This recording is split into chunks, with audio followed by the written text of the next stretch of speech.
877-97-ERIC, 877-973-7425. I got a public service announcement, if you will, from a listener in Rome, Georgia. And it is a worthy cause, and I want to make sure those of you who are listening in Rome know this. Toys for Tots in Rome could use some volunteers, and I suspect around the state, Toys for Tots could use some volunteers.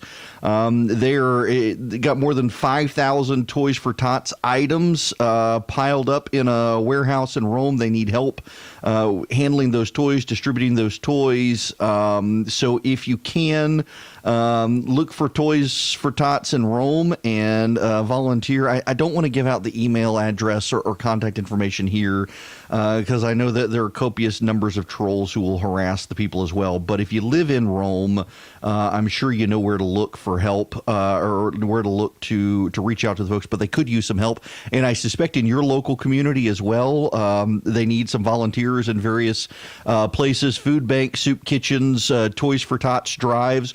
Also, just so you are aware, in Atlanta, if you know Clark Howard, the consumer affairs guy in Atlanta, he does a program with St. Vincent de Paul every year through local Walmarts, and they coordinate through the state to provide toys for every child in foster care in the state of Georgia. And they do a tremendous effort across the state, particularly in the metro Atlanta area, but in Walmarts across the state.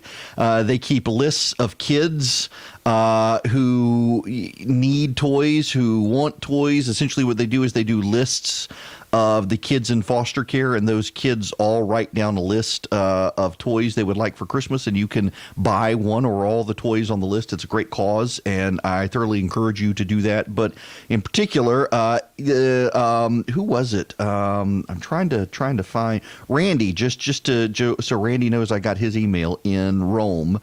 Reached out and said, please, could you mention this? He listens to the show up there, and Toys for Tots is such a good program. So if you're in the Rome area in particular, they need help with Toys for Tots, just staffing and taking care of things. Now, we need to get back into the Kelly Loeffler situation. The governor intends to make the announcement tomorrow. The reason he's holding off on the announcement is they want to give Johnny Isaacson his due, and Johnny Isaacson today will be honored in the nation's capital and in Atlanta for his service to the country before he steps aside at the end of the year. The governor intends to announce Kelly Loeffler to be Johnny Isaacson's replacement in the Senate. She is I guess at this point we can call her the senator designate. She's not a senator-elect because she hadn't been elected, but she is going to be the designated appointed senator. She will be on the ballot in November of 2020.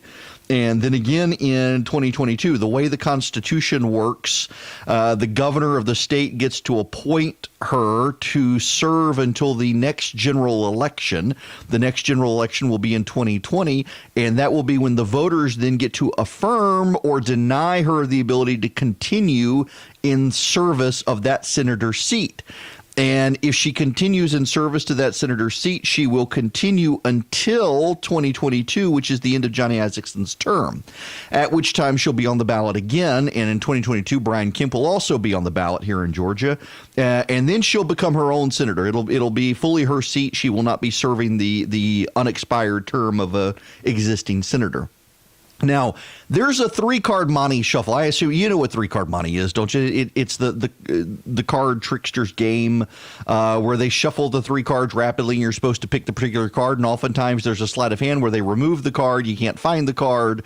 It's hard to keep up with which of the cards, and there are three cards shuffling on the deck right now, and we need to keep track of those cards and keep things in their own lanes. There is an absolutely 100 billion% a coordinated effort to push Brian Kemp to put Doug Collins in the Senate. It is coordinated. It is organized. They are dropping opposition research on Kelly Loeffler to rile up conservatives. They got Sean Hannity yesterday attacking Brian Kemp, calling him a biblical donkey on radio with the actual word as opposed to calling it a biblical donkey. And he's getting people to call Brian Kemp. He's got conservative activists fired up and concerned, and it is all designed to help Doug Collins. And I know Brian Kemp. I like Brian Kemp. I don't know him super well. We are friends. We interact fairly regularly. I have not brought up the Senate seat to him at all. But I know him well enough to know that when you call him a biblical donkey on radio and you demand that people start harassing him and start attacking him and bad-mouthing him, that is the number one way to ensure that he does not listen to you. He will dig in his heels, double down, and do what he intends to do, which is appoint Kelly Loeffler. That is a coordinated effort from Doug Collins. There is a coordinated effort to make Kelly Loeffler happen. That's the second lane. The Kemp folks are rallying their resources, and they're working hard to make sure she will be a competent candidate and out of the gate make no missteps, because they know that people will be piling on her between now and the end of the year. And then there is the third lane, and the third lane is conservative groups who are really concerned about Kelly Loeffler, and they really, really don't like her as a pick. And we got to be very careful here so that we don't confuse the coordinated effort with Collins with the effort of conservative groups to dissuade this. And I think the Kemp campaign, and frankly, I think I did a little bit, need to apologize, conflate the two, and they are very distinct efforts here, and we need to make sure that they are kept in their lanes. There is a lot of concern out there, and I want to break this down for you. Conservative groups across the nation right now are rallying to try to stop Kelly Loeffler, and it's not going to work. And it's not going to work because, in part, I think that the Kemp team, that they made up their mind long ago, and two, it's been conflated with the Collins effort. I honestly, I think the effort to put Doug Collins in the Senate has done a disservice to Doug Collins. I think he has some friends who very much want to see him get this, and they've hurt him in the process without realizing it. I also think that it has hurt the conservative movement because a lot of the people who are pushing Doug Collins are echoing the talking points of conservative groups, and it makes it sound like they are the same groups, and they're not. There are some good conservative groups out there, Susan B. Anthony list, Concerned Women of America, March for Life, and others who are really concerned about Kelly Loeffler and the pro-life issue. And the conservative movement doesn't have any reason to trust Brian Kemp. I do. I live in Georgia. I know him. I trust him. They don't. And they've got a stake in this race because while it's a Senate seat, it is a United States Senate seat. It's not a Georgia Senate seat. Whoever sits in Johnny Isaac's chair is going to vote on judges for the entire federal judiciary, not just Georgia, the entirety of federal policy and law, not just Georgia, and a whole lot more. So when the Susan B. Anthony list, Concerned Women for America, March for Life, American Principles Project all speak with one voice with the same concern, our reaction should not be to assume they're coordinating with Doug Collins. They're not. Their concerns are actually pretty legitimate, and their opposition's pretty notable. And again, I trust Brian Kemp to get this right, and I think you should trust in Georgia Brian Kemp to get this right. We know the man. The man has stood with us. He's taken lots of risks. He's bet big, and he's won all of them. But look at it from the perspective of conservative groups in D.C., where Johnny Isaacson is a fairly moderate senator, but he is pro-life, and he stood with them issue after issue after issue. These people see a business executive who's on the board of Grady Hospital in Atlanta, which has a history of performing abortions and being tied to an Emory clinic that trains abortionists. They see a business executive with an ownership interest in the WNBA, which is explicitly hostile to conservatives. It is not friendly in any way, shape, or form to conservative values or Christians, and it is explicitly friendly to Planned Parenthood. It raises money for Planned Parenthood. It contributes profits to Planned Parenthood, which is where people go to kill children. They also see a business executive who's given lots of money to Democratic candidates over the years, including Hillary Clinton. And they also see a business executive who has wanted to be involved in politics for some time, at least going back to 2014, but has never bothered to make inroads with conservative social groups, socially conservative groups in D.C., even though she's wanted to be in Republican politics.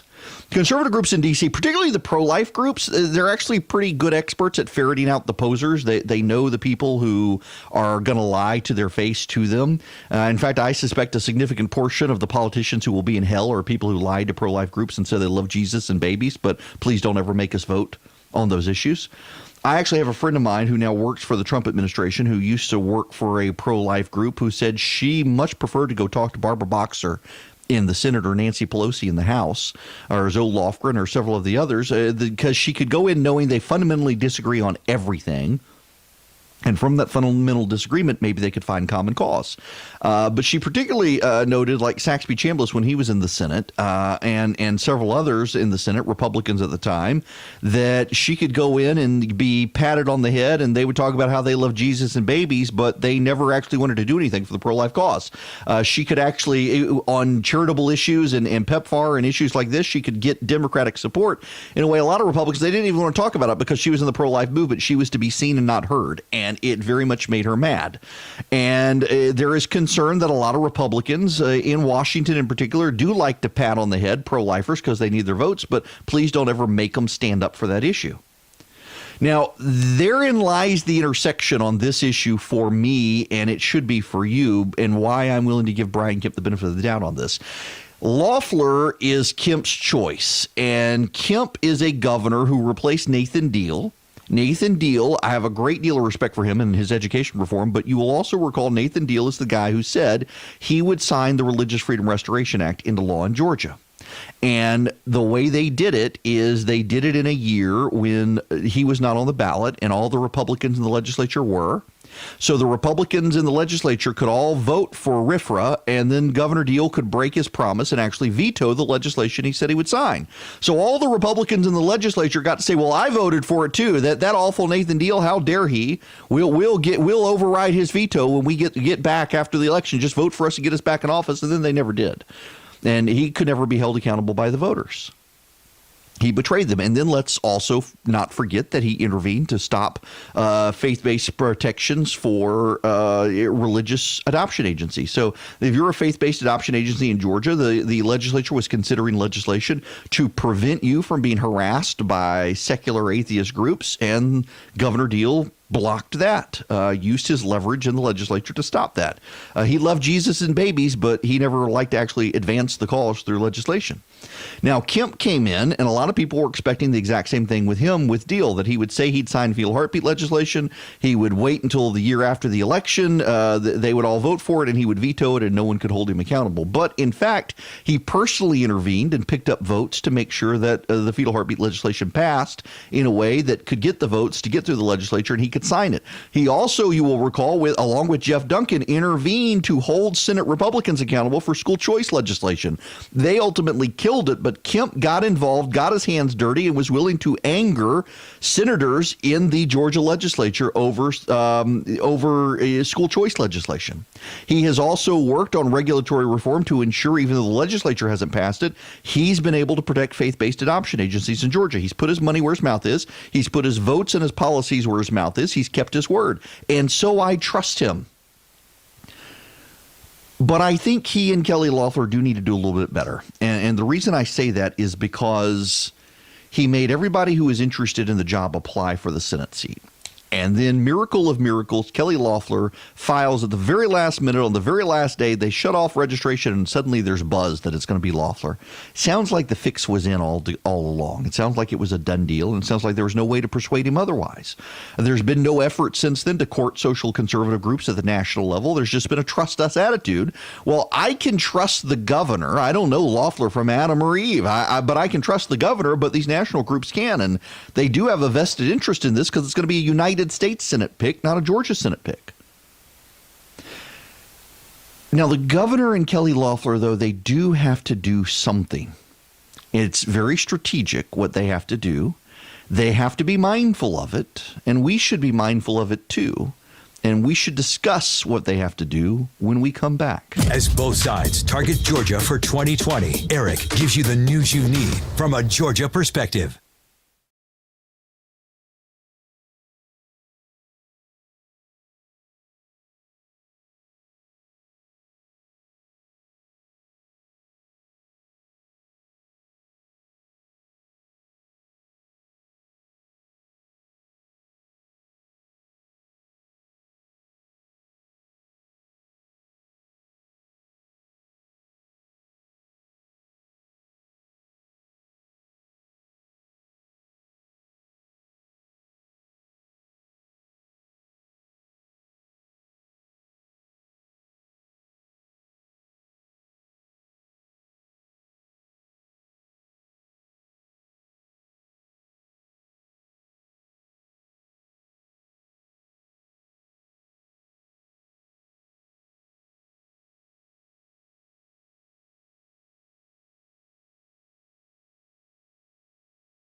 we'll get back to the governor and Kelly Loeffler here in a moment, but this is sad news. Charlie Culberson is now a free agent. The Braves have declined to offer a contract to him.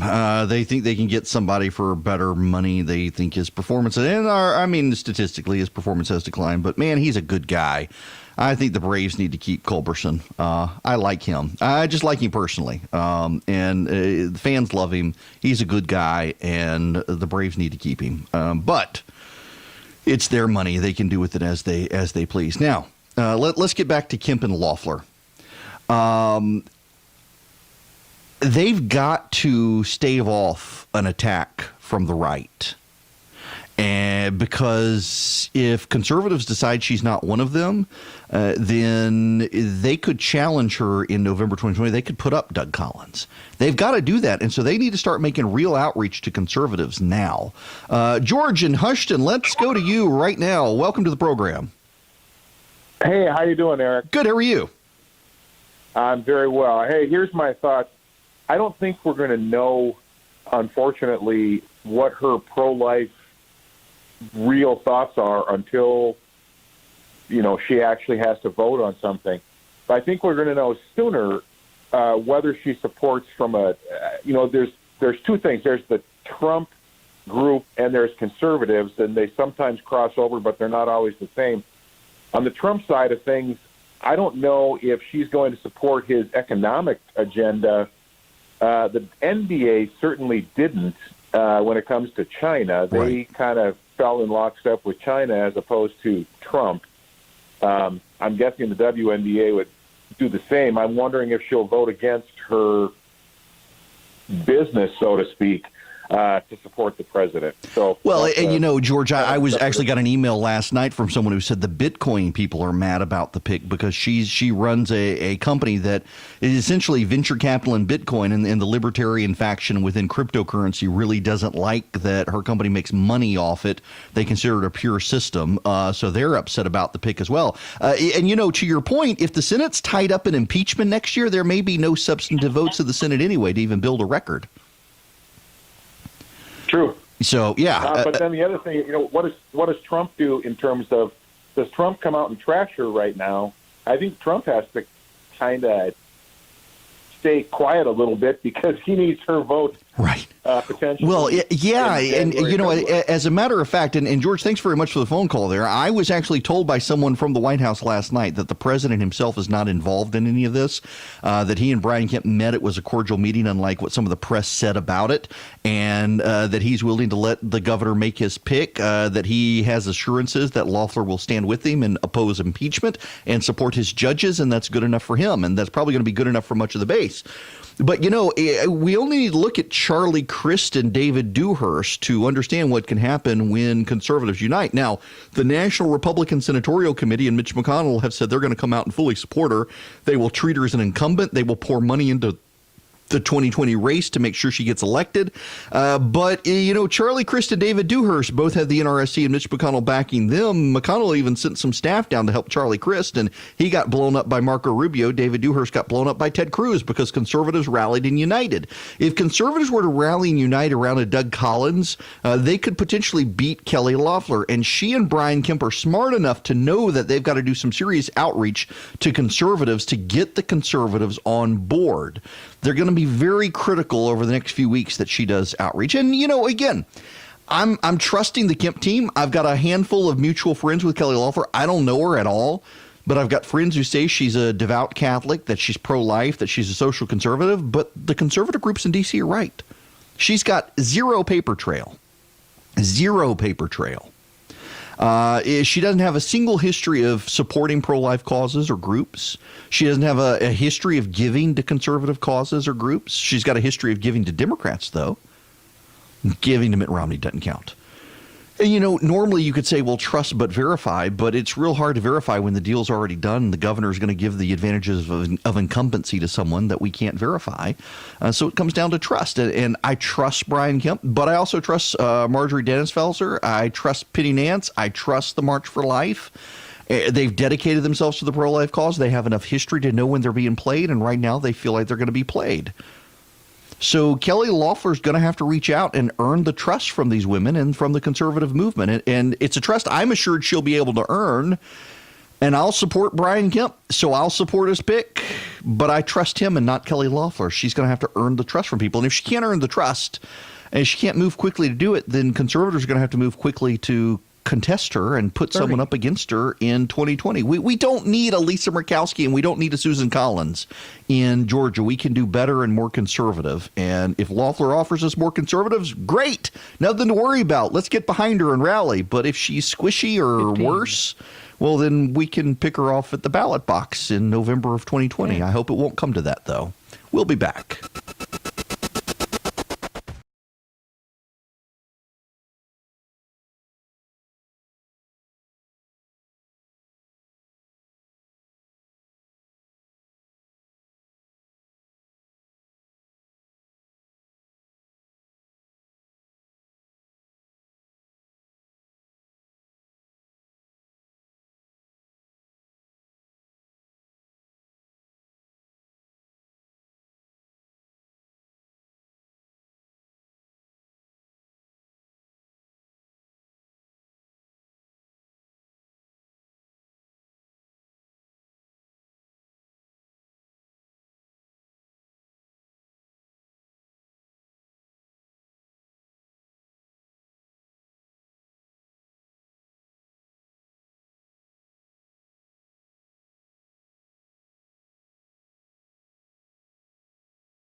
You should text recipe to 33777. Why? Because I send out the best recipes every week, particularly during the holiday season. Y'all can be fat like me.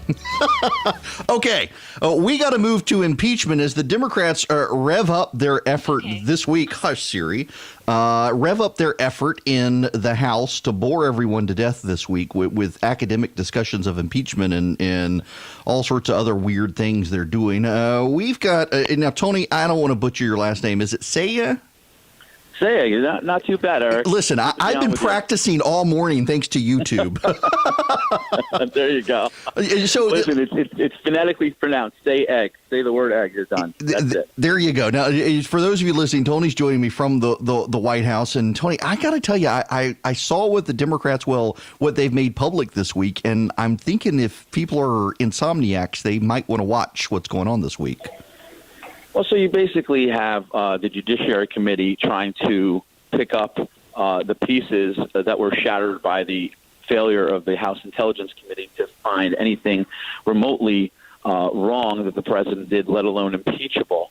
And they're having hearings, and their kind of view is if they get these three liberal academic professors to make the case that the Congress has the right to impeach the president, which we know is in the Constitution, right, that they're somehow going to sell something that failed miserably as far as getting the American people to support the last two rounds of hearings in the Intelligence Committee. I think what you're unfortunately seeing, Eric, is an abuse of the constitutional authority of Congress to impeach and remove the president by a group of hyper-partisans who have been essentially distraught that he won in the first place and know that he'll probably win again if they don't try to do something to thwart him. This is not based on anything impeachable. This is everything personal and political, and it's why we consider this entire process a sham.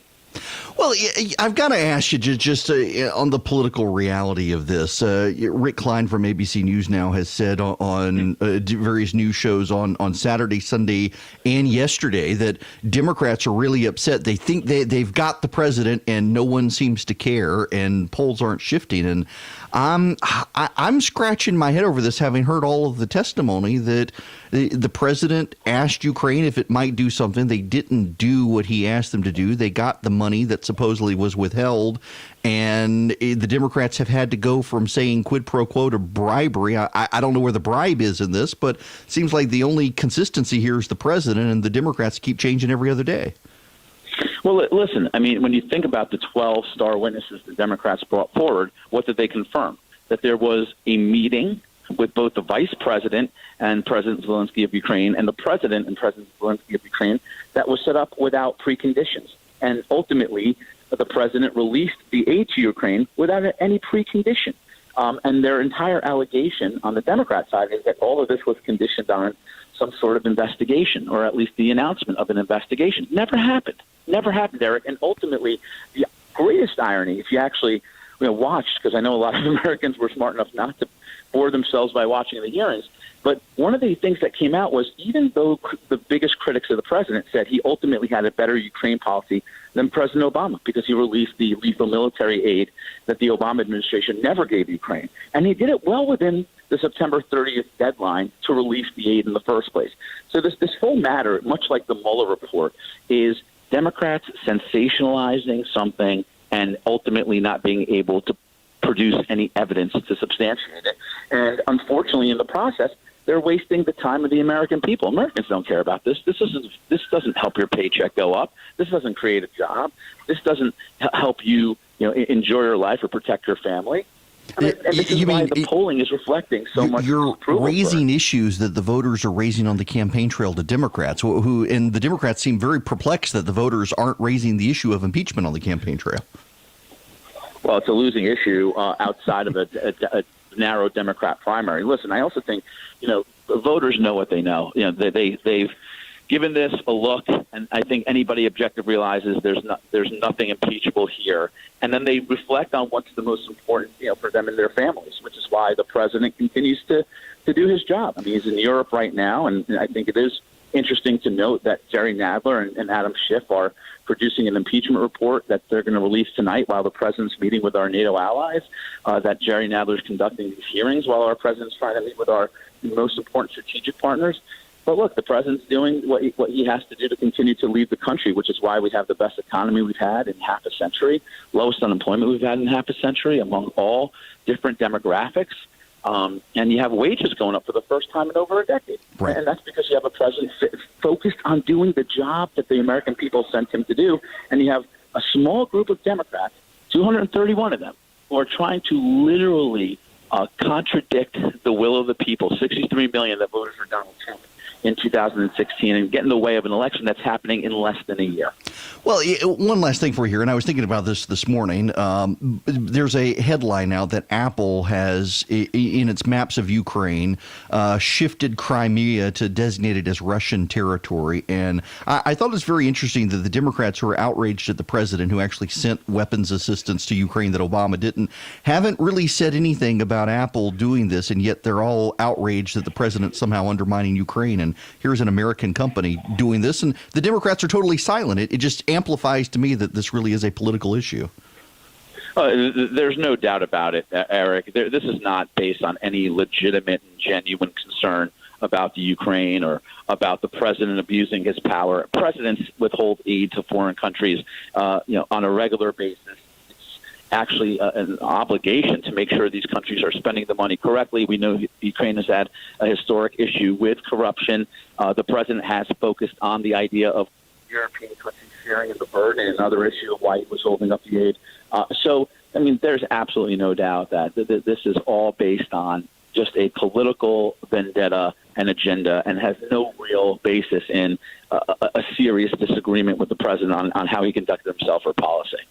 Tony, listen, I appreciate you stopping by very much. Thank you for taking the time, and you have good luck watching all these hearings this week and trying not to fall asleep.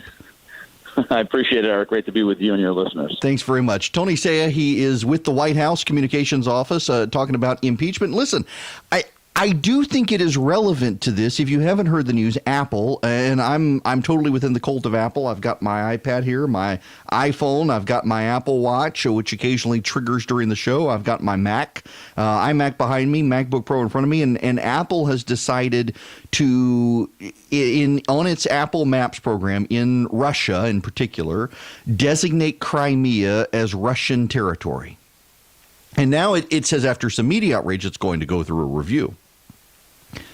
One of the Democrats' overarching concerns with the president on impeachment is that the president undermined Ukrainian integrity and undermined Ukrainian security when it came to the Russians, and that we need to stand in solidarity with Ukraine.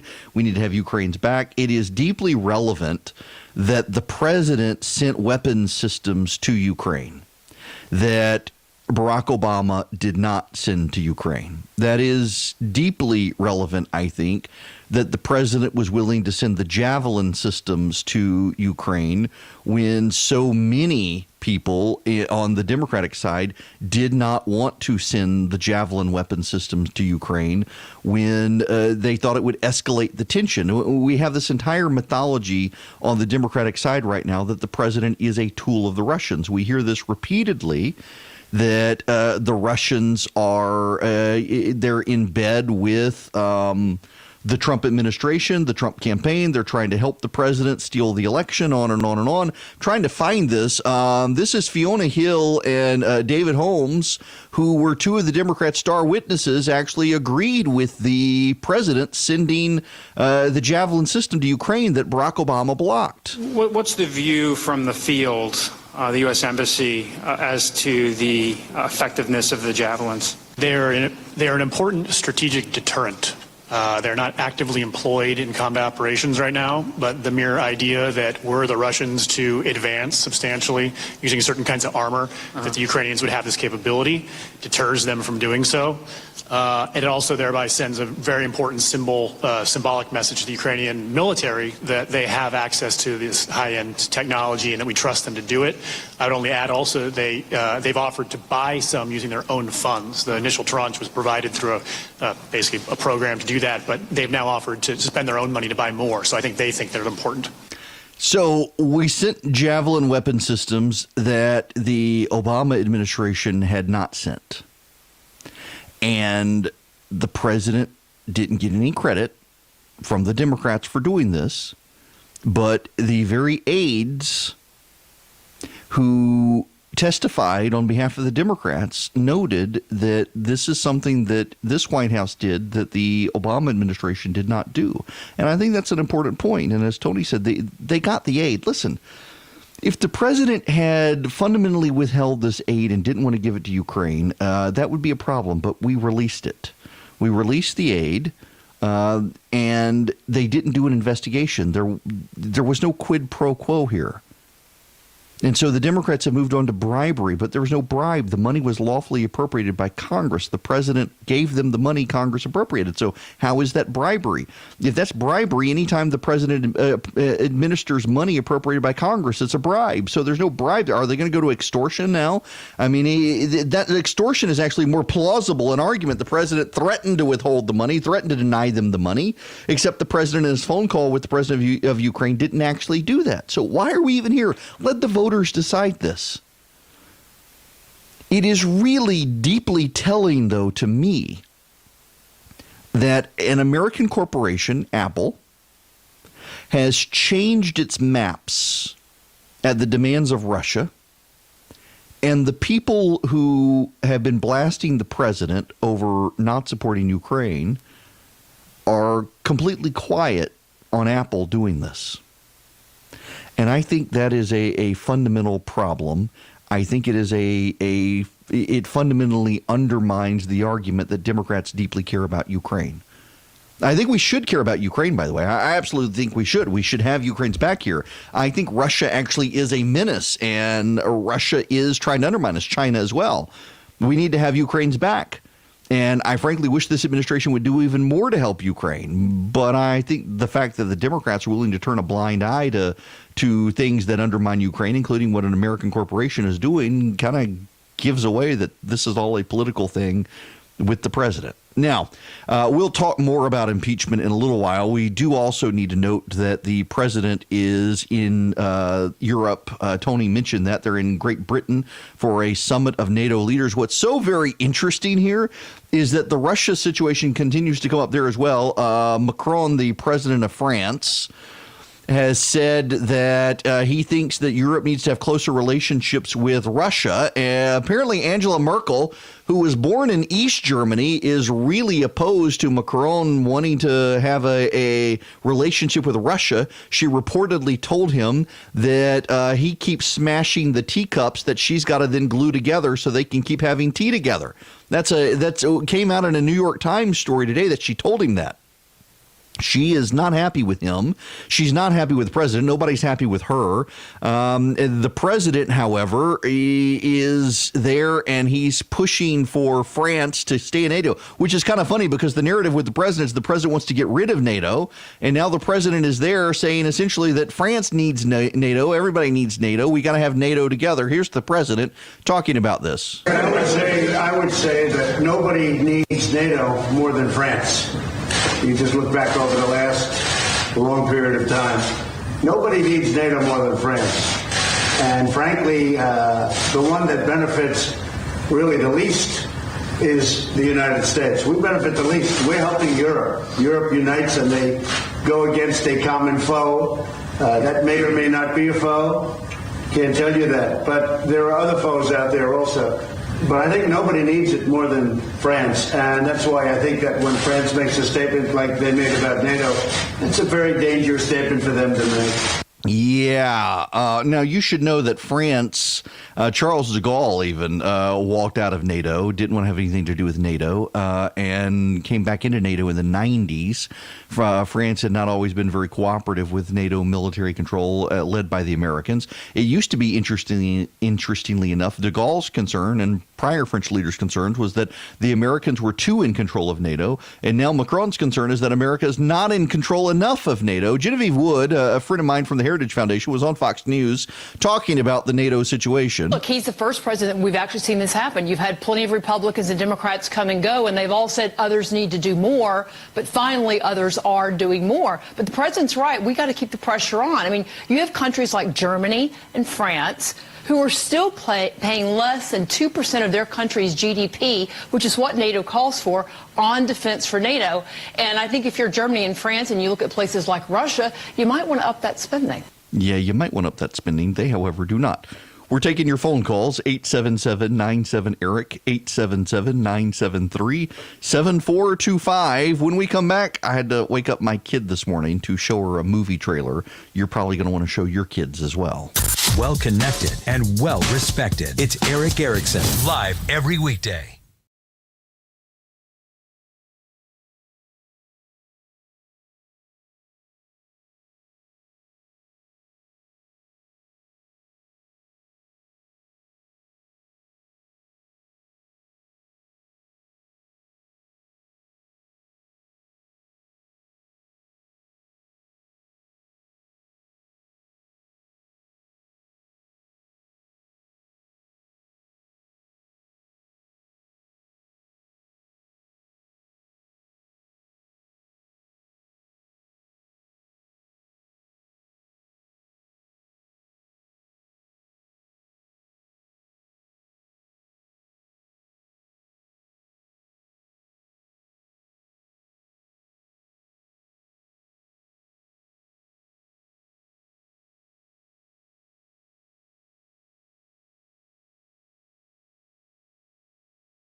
The phone number is 877-97-ERIC, 877-973-7425. If you're just tuning in, the Braves have chosen not to re-sign Charlie Culberson. This is from The Athletic. After a second-year decline, Braves fan favorite Charlie Culberson becomes a non-tendered free agent. Culberson, one of the most popular Braves players of recent years, became a free agent Monday when the team declined to offer a contract to the arbitration-eligible utility man. If that is it for his Braves tenure, it was an unceremonious ending following a season that was halted abruptly by facial fractures after he was struck by a fastball from Fernando Rodney in a game against Washington September 14th. Following a decline in performance during his second season, the Braves chose not to commit the approximately $1.8 million Culberson was projected to get through arbitration. Although it's possible the Braves could re-sign Culberson if he doesn't get any other offers, they are expected to search for another utility player who could be a strong backup shortstop. They could check out other free agents who were not tendered contracts before Monday's 8 p.m. deadline for teams to offer contracts to unsigned players. The Braves also declined to offer contracts to arbitration-eligible catcher John Ryan Murphy and outfielder Rafael Ortega, making them free agents. They tendered contracts to 37 others on the 40-man roster, including 7 who were eligible for arbitration. Starting pitcher Mike Fulton-Newitz. Yeah, I know, terrible. Shane Green, Luke Jackson, Grant Dayton, Dansby Swanson, John Camargo, and Adam Duvall. The projected arbitration salaries from those 7 are add up to about $25 million, although the Braves will agree to terms with most of them before arbitration hearings in February. Look, I like Culberson. I like Charlie Culberson a lot. I thought it was very sweet over Halloween. There was a kid in his neighborhood, I think up in Swanee, where the kid was dressed up as Culberson, and Culberson saw him and went over and took pictures with the kid. It was great. In any event, I hope he lands on his feet. He's a good dude. My daughter is a huge Black Widow fan. And, you know, I mean, when you think about the Marvel Universe, Captain Marvel is annoying. Really is annoying. Marvel with her went with the feminist girl power stuff, and with Black Widow, she's just awesome. She didn't have to be in the girl power movement. Her actions speak for her themselves. Scarlett Johansson played Black Widow, introduced in Iron Man 2, I believe, as a bodyguard or assistant for Tony Stark, Iron Man, and it turns out she worked all this time with S.H.I.E.L.D. and Nick Fury. And there's been fan demand forever for her to have her own movie. Now, you should know that a buddy of mine who has done plenty of work out there is not alone. I've heard this from several other people, that there have been concerns over the years that Scarlett Johansson can't hold a movie herself. That it's got to be an ensemble cast, and she's great in an ensemble, but she's not a great actress holding down a movie by herself, and there's some box office evidence of that. But she is loved by fans as Black Widow, and she died. Spoiler: she died in Endgame, and so this movie it is set in the past. She's not resurrected; it's set in the past, and my 14-year-old daughter loves Black Widow. Did not like Captain Marvel. Wanted nothing to do with Captain Marvel. Thought it was too in-your-face feminist politics for Captain Marvel. She's a 14-year-old who, and you know, we don't. Contrary to what some people may believe, we don't actually talk politics in our house. I do that for a living, and we don't discuss it with our kids. And I'm a very firm believer in that while my morality and my wife's morality should help shape and guide our children, we should train them to think for themselves and discern for themselves. And she is very put off as a 14-year-old girl with this whole girl power culture that somehow girls are special and set apart. She just wants to show that she can outdo the boys on the field, as opposed to I'm a girl and rah. And she proves it every day in class and on the field that she runs circles around the boys. Lord, she can outthink and out-argue anybody, myself included. She's going to be a lawyer. But in any event, so she liked Black Widow because Black Widow just did. You needed someone taken out. Black Widow was the person who was going to take him out. And everybody knew it. You didn't have to have a girl power rah-rah moment for her to do it. And so she gravitated towards Natasha Romanoff and the character. So the trailer is out this morning for the Black Widow. It's going to come out next year.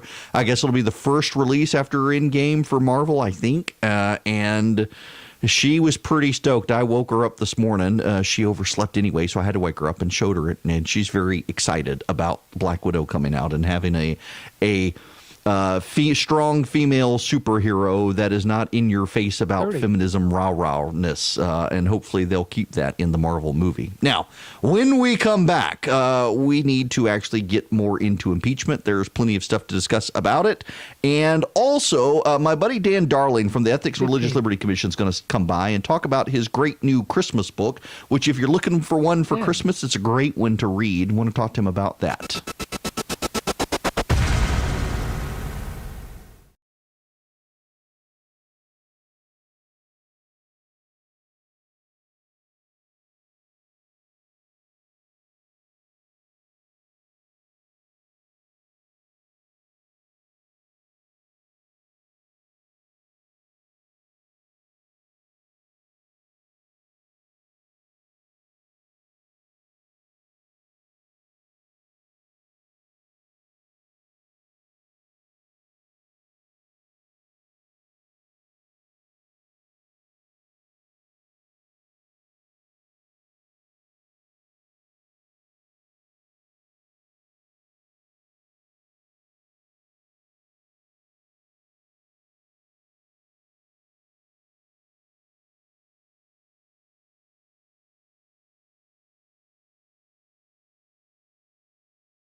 Hello and welcome. It is Erick Erickson here, the Erick Erickson Show across the state of Georgia. The phone number is 877-97-ERIC, 877-973-7425. You can reach me on social media at EW Erickson.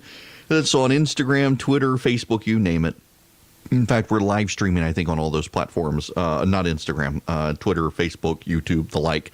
Glad to have you with me. And again, you can call in 877-973-7425. My buddy Dan Darling is going to stop by at the bottom of the hour. He's got a great book out, The Characters of Christmas, focusing on all the people in the gospel story of the birth of Christ, who you may not pay attention to, from Mary to Joseph to the innkeeper to Herod and the like. And it's actually a great book to read at Christmas.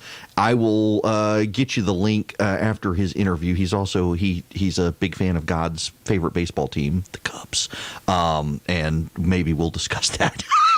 Everyone around here is like, no, you won't.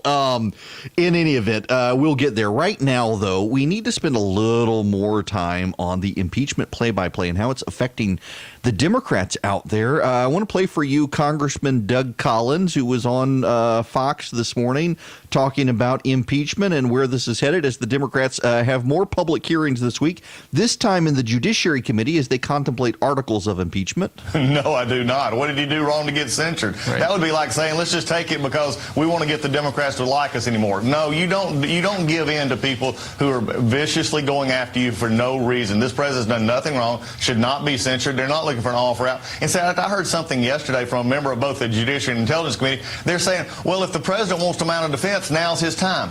He's not had to defend anything because he's done nothing wrong. What they're searching for now is a way out. What their way out is this. How about drop the sham impeachment hearings? Why not go back to actually passing the USMCA? Why not actually legislating? Why not actually caring about the American people instead of your voters who you promised in November 16 that you're going to promise to impeach this president? Why don't we get back to actually doing our job? That's their off-ramp if they'll take it.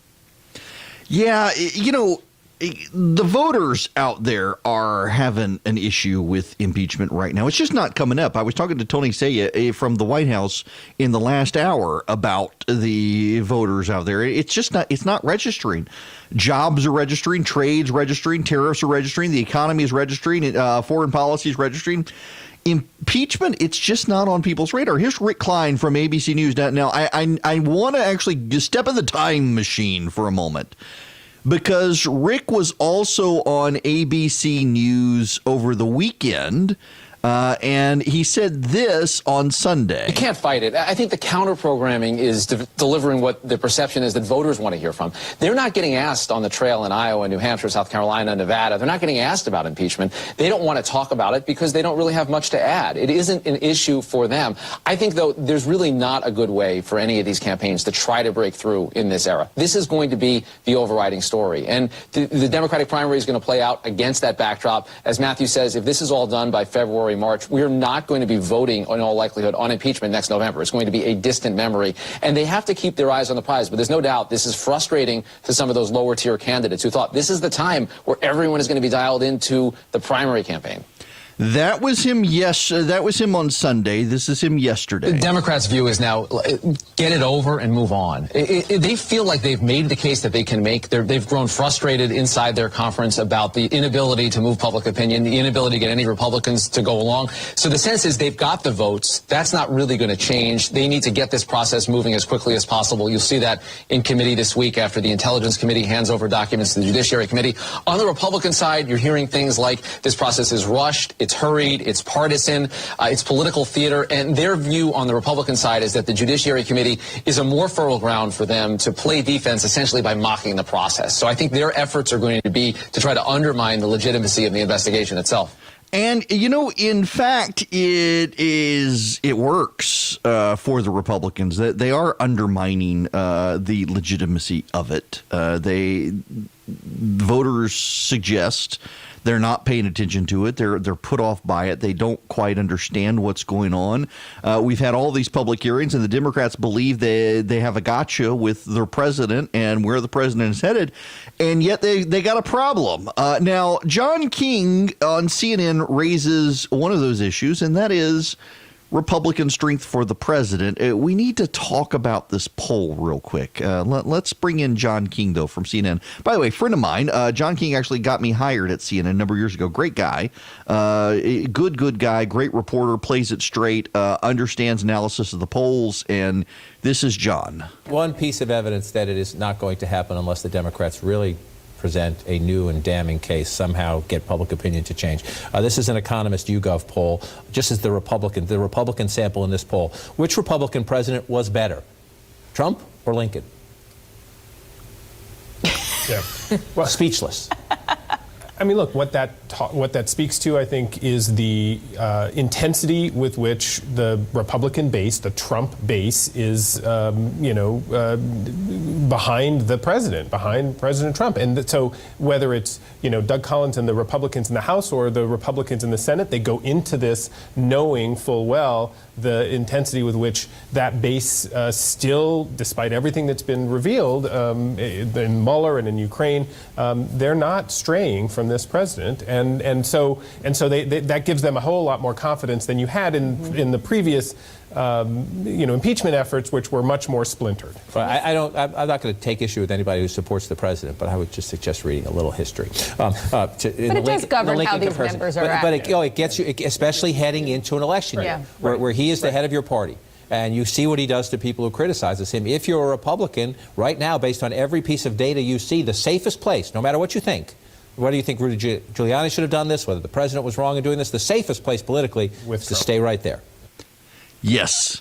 And the reason to stay right there is because the president's going to come after you on Twitter, and the base of the party is with the president. The reality is that a lot of these Republicans don't really fear the president so much as they fear the president's base, and they know if the president comes after him, they're going to come after him. Look at the reaction from people in Georgia to Brian Kemp.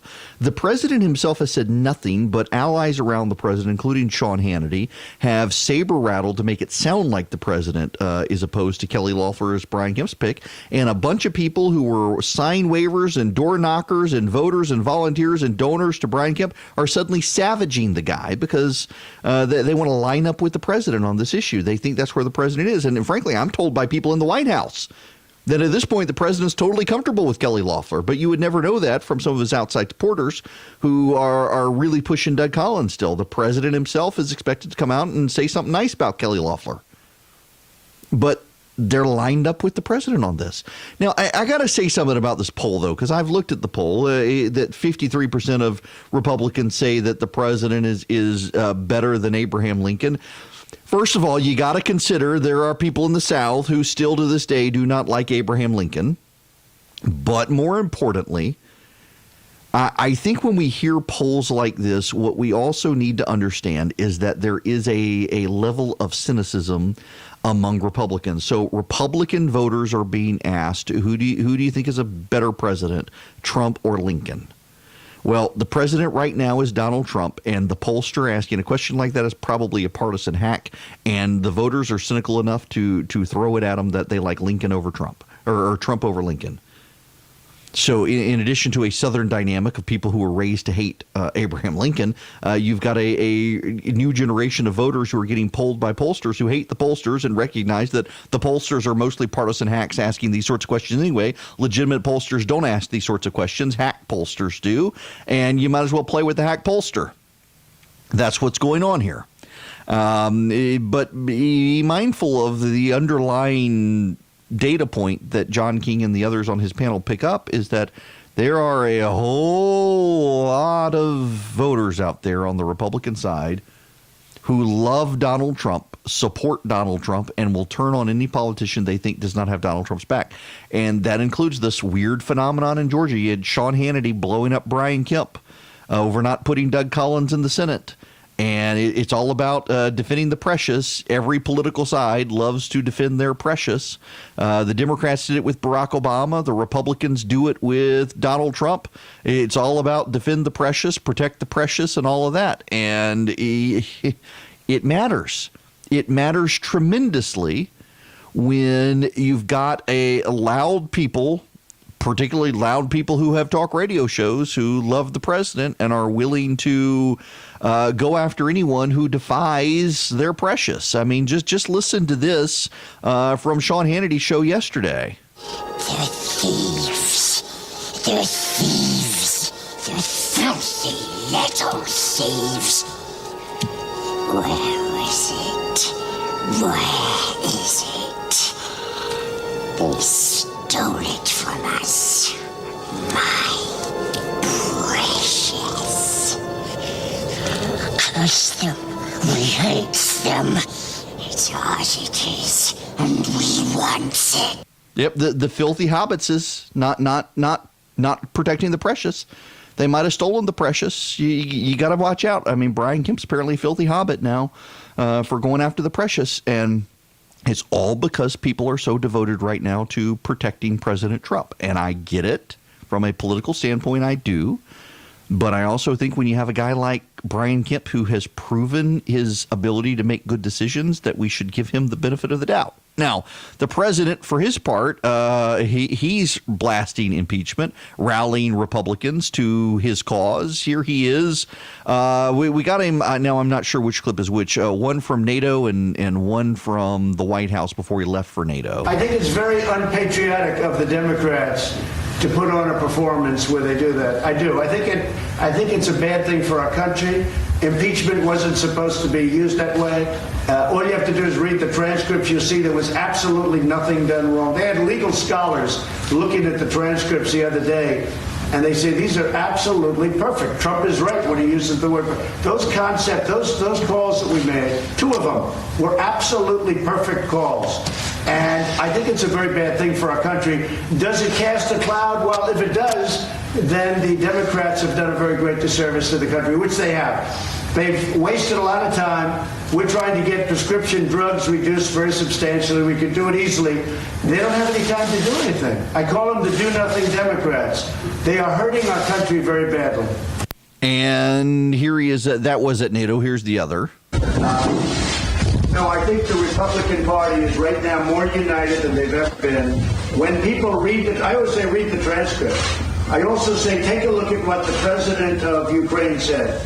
And he said it numerous times, including very powerfully yesterday, because that's the only thing that really, that's it. Then you have people heard third hand, fourth hand, second hand. Now, we have tremendous support in the Republican Party. There never has been support like this. In fact, I would always complain that the Democrats, I think, are lousy politicians with horrible policy. Open borders, sanctuary cities, high taxes. They want to raise your taxes. But they've always stuck together. I respect that. And the Republicans, I've always said, have better policy, but historically they haven't stuck together the same way. There has never been a time where the Republican Party has been more united. This is a witch hunt by the Democrats. It's a continuation. It's been going on now for 3 years. Actually, from before the election, it's been going on. You'll probably see that after the report is released on Monday or Tuesday.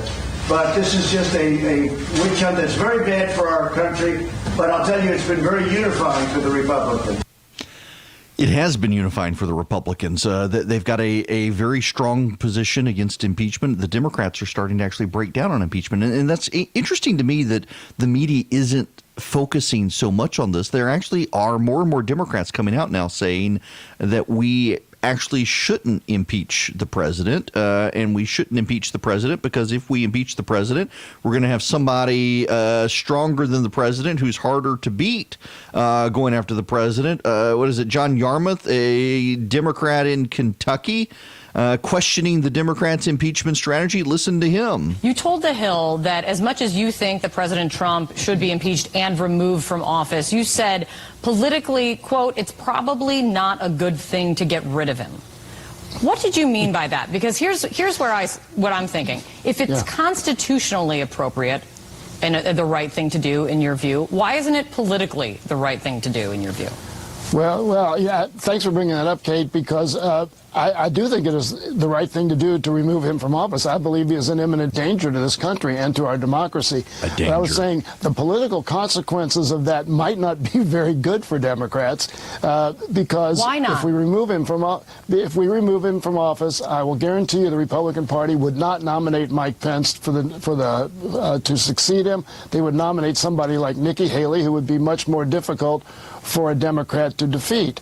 But again, I don't think this is about politics, and I don't think we should consider politics. I just think it could be bad politics. Yeah, it could be bad politics. And you know what? The other Democrats, they're thinking about the politics of it because impeachment is a political process, whether you want to admit it or not. Erick Erickson wades through the fake news to give you the real news. It's honest news and conservative views.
Are we allowed to criticize the Giving Tuesday spam like we criticize the Cyber Monday spam? I feel bad about doing it. It's a bunch of nonprofits, but good gracious, I actually think I'm getting more emails today from Giving Tuesday spam than I am from yesterday with all the Cyber Monday stuff. And by the way, the Cyber Monday, can we go to Digital Monday instead? Cyberspace, the whole thing is like a term from the 1990s that has outlived its usefulness. Nobody knows what cyber is anymore. Let's go with Digital Monday for buying stuff online. But today is the day. Now that you've spent all of your money buying Christmas presents, give the rest of it to nonprofits or give your time, your talent. I do want to put something on your radar. Randy from Rome sent me the story. Yes, sir. This morning, actually, before the show, said, would you please mention it? He cares about this effort, the Greater Rome Toys for Tots program.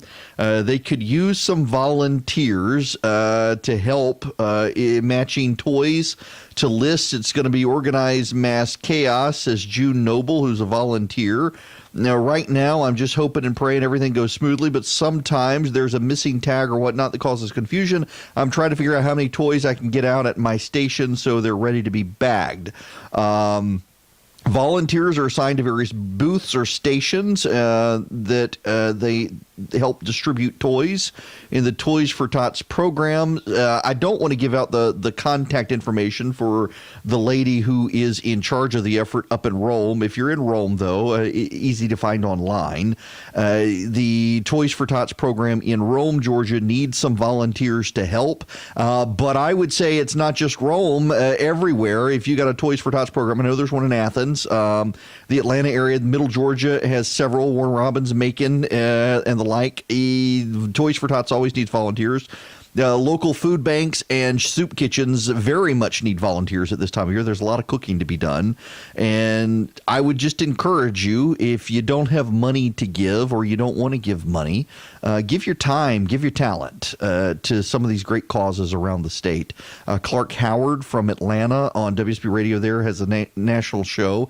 He spends a lot of time working with St. Vincent de Paul throughout the state of Georgia, buying presents for kids in foster care so that every child in foster care has a toy for Christmas. You can help with that as well if you want. Go to your local Walmart. They have information on that. Just good causes around the state. Take some time to be charitable to your neighbors and your community. Scripture says, seek the welfare of the community in which you are in exile, and there you'll find your welfare, and that actually means your local area. Seek the welfare of the city in which you're in exile, I should say, not community. And that means your local area. And we so often get fixated on national politics that we forget about our local communities are in need. And so if you're in Rome, Toys for Tots needs volunteers.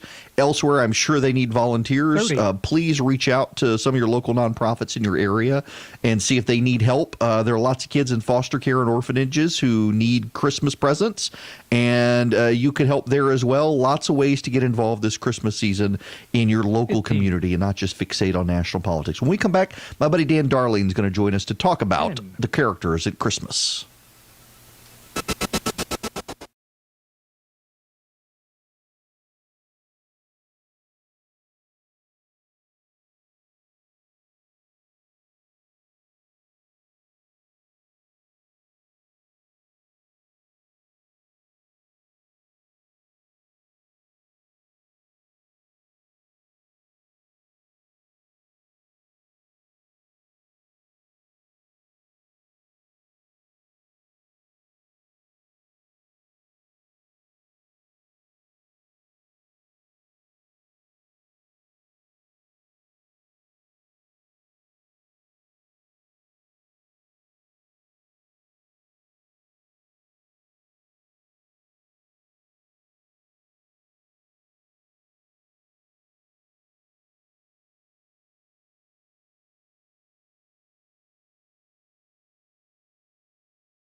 Welcome back. It is Erick Erickson, the Erick Erickson Show across the state of Georgia. Christmas season is upon us. A friend of mine, Dan Darling, has a new book out. I'll hold it for the camera for those of you live streaming. The Characters of Christmas. Ooh, out of focus there. There it goes. If you want to order it, text the word data to 33777. That'll get you Dan's book.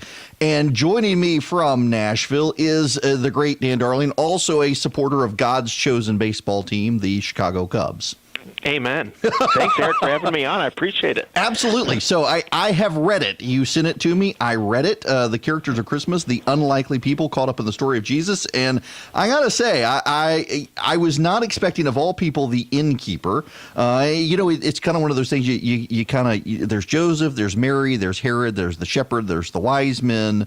And you kind of forget about the innkeeper in all of this, but all the other people along the way as well. So first, why write the book? Well, I've always loved Christmas. I mean, I just love the season. I'm listening to Christmas music, in October, despite what our mutual friend Casey Maddox thinks. But I've always been intrigued by the people who are around our nativity sets, and who make up, adorn our Christmas cards. And Lord, each of these ordinary people, they've become sort of famous in 2,000 years since the birth of Christ. But we have to remember that in the first century, these were just ordinary people kind of living their lives who were swept up in the story of Jesus coming to earth. Well, and it's one of those surreal things you hear in sermons around this time of year, that the angels appear to shepherds. The shepherds were untrustworthy, unreliable people, and yet they're the ones who the angels appeared to. But it's not just the shepherds. There's this series of characters. My wife has a nativity set a friend gave her as a child, and she's been adding pieces to it over the years, and they're like a billion different characters in this nativity set now. None of them I recognize from the Bible, other than you got the shepherds and the wise men in there. You do have an innkeeper. Herod is not in there, but it really is that these are actual historical people who were involved, and yet there's also there's a reason why they're in the story. Yeah, each one of them, I think, points back to Jesus and fits in the timeline of salvation history. Like, there's no randomness in the way that God scripted the Christmas story, although he used people that maybe you and I, if we were writing it, would not have used. We probably would have not chosen Nazareth as the place where this couple comes from, or Bethlehem where the baby is born. We probably would have announced it in Rome or in Jerusalem. We would have had a press conference and social media campaign, but the way that God announces the story is so just different from the way that we do things. And the people he uses in his kingdom are not the people we might have chosen. Yeah, so you mentioned the wise men. The name wise men, you're right, is the term that has most stuck to these mysterious magi from the east, and perhaps it's just as well, for their wisdom was not in their own intellect on their knowledge of the stars, but in their willingness to know where the true source of wisdom is. It wasn't they knew in their own Eastern religions. It wasn't they discovered in Jerusalem where they thought the king of the Jews should be. It wasn't even among the religious leaders who should have joined them in their quest to find Jesus. True wisdom, they realized, was at the feet of Jesus. And it is this mysterious story of these people who come from the East, and all sorts of speculation as to who they are, and they wind up not Jews in the story coming to worship the king. Well, yeah, and they're very commendable for a number of reasons. For one, they were willing to seek out the truth wherever it led, and they took time and expense and resources to travel great distance to find, and it was an honest search for truth. And I believe that people who honestly seek out the truth, it will lead them to Jesus. And then they did what is the only proper response when you approach and understand who Jesus is. They worshiped. And here are these learned, wise, well-regarded men from the East, willing to bow before this infant child. And it's such a contrast with Herod. Herod is a king who is threatened by the baby Jesus, and here these kings are not threatened, but they're willing to put aside their stature and worship. And so I think it's a really powerful testimony. We probably think that there was more than three, though it's okay to sing the song "We Three Kings." It's one of my favorites. Yeah. There's probably more than that. They caused quite a stir when they came to Jerusalem, and But nevertheless, they're a great example of seeking and finding the truth. Well, yeah, you bring up Herod. I was going to read your own words back to you. Most of us, when reading the Christmas story in Matthew, like to fashion ourselves as the good guys. We'd be the wise men rushing to worship Jesus, or we'd be the shepherds declaring the good news, or we'd be Simeon and Anna waiting with anticipation for Jesus. But it could be that there's more Herod in us than we want to admit. We, too, are threatened by Jesus, the way he enters our lives and disrupts our power. There do seem to be a lot, even within the church, people who seem to be really threatened with having too much of a relationship. Yeah, there's really two responses to Jesus at Christmas. I mean, we can either have the attitude of the wise men and the shepherds and bow and let him, if he truly is the Son of God, the Savior of the world, if he is the long-awaited promised one, then that is the proper response, to let him rule our lives. Or we could be like Herod and be threatened by his power. And what Herod doesn't realize is that he is just one in a long line of antichrists throughout the ages. God predicted this in Genesis, that the seed of the woman and the seed of the serpent would clash, and that the seed of the serpent would nip at the heels of the seed of the woman, but ultimately a baby would be born of woman that would crush the head of the serpent. And so Herod thinks he has power. Everyone in Jerusalem thinks Herod has power. He's ruthless. He kills people to even his own family, to maintain his power. But really the real power is in that infant baby that had to flee Egypt. And, tyrants and despots and wannabe dictators rise and fall, but Jesus' kingdom lasts forever. And really the only reason today we're talking about Herod here on the radio is because of the story of Jesus. Yeah, that's actually a good point. He would be a historic footnote, but for this. Now, for those of you just tuning in, I'm talking to my friend Dan Darling. He's got a great book out, The Characters of Christmas. If you want to order it, text the word DATA to 33777. I will text you back a link to Amazon where you can order the book. Dan, let me step back away from the book just a little bit. More philosophically, we're in a time where I'm struck, even in Great Britain, which has become increasingly secular. I think 4 or 5% of the country still identifies explicitly as Christian, and yet Christmas is celebrated everywhere. It's just become consumerist. How do you, as a parent, really get your kids to focus on the actual substance of the holiday as opposed to the consumerism? Well, I think there's two wrong approaches. I think one is to be so caught up in the parties and the gift giving and be hectic and full of stress and tense, or to make it all about getting things and shopping and getting deals. That's one wrong approach. I think the other wrong approach is to be, and some Christians I encounter are on the other side. They're so cranky about consumerism, or maybe the tired checkout person at Walmart said Happy Holidays instead of Merry Christmas, and it's triggering them somehow. Right. And I think the best approach is, if we as Christians truly understand what Christmas is about, if Jesus really is the Son of God, if he really did go to the cross and rise again, and he is renewing and restoring the world, then we of all people should be the most joyful. We should be overflowing with joy, so much so that people want to know, what is it about Christmas? What is the true story of Christmas? And so I think on the one hand, we don't want to be Christmas with the cranks, and the other hand, we don't want to be so consumerist. I think there's a way to worship and give gifts and enjoy each other and really focus our attention on Jesus and his message. What do you think? Your background is in theology, and as a pastor, what do you think churches can and maybe should be doing during the holiday season to reach out to people who aren't in the church community? Well, I think this is a time when, still in 2019, most of the world pauses in December and at least in some way acknowledges that Jesus was born. And so there's a great opportunity for Christians to, again, retell the story in their communities, for people who maybe are far from Jesus or maybe are willing to listen or hear. And then for those of us who are Christians, I think returning to the same rituals and rhythms every year that form our hearts, returning to the same rich Christmas carols, some of the best theology is in Christmas carols, and returning to the rhythms of Advent and going over the narratives in Luke and Matthew, and just really, again, meditating and taking time, I think, also just to slow down a little bit and have some silence and just get away from the noise and meditate on what it is that Jesus has done for us. You mentioned the theology in Christmas carols. I'm not sure if I've told you before. I had a seminary professor who, in his home church, has banned the playing of Away in the Manger because he says it's got terrible Christology, that the baby makes no sound. When it was a baby, Jesus would be crying with the animals making noise. That's funny. Well, I think one of the funniest carols too is a little drummer boy, which if you're married and you're trying to give birth, really the last thing you want is some kid coming in there banging on drums. Yes, very much so. Speaking of, what is your favorite Christmas carol? Well, it's hard to pick, but I love Hark the Herald Angels Sing, written by Charles Wesley, because the theology is so rich.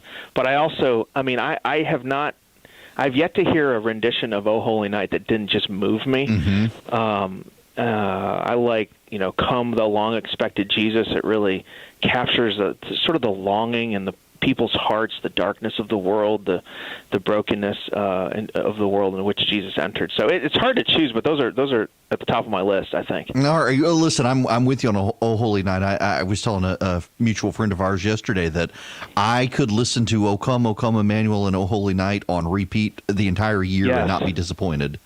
Yes, absolutely. And they're just great. And there's some good new modern stuff that's being written too.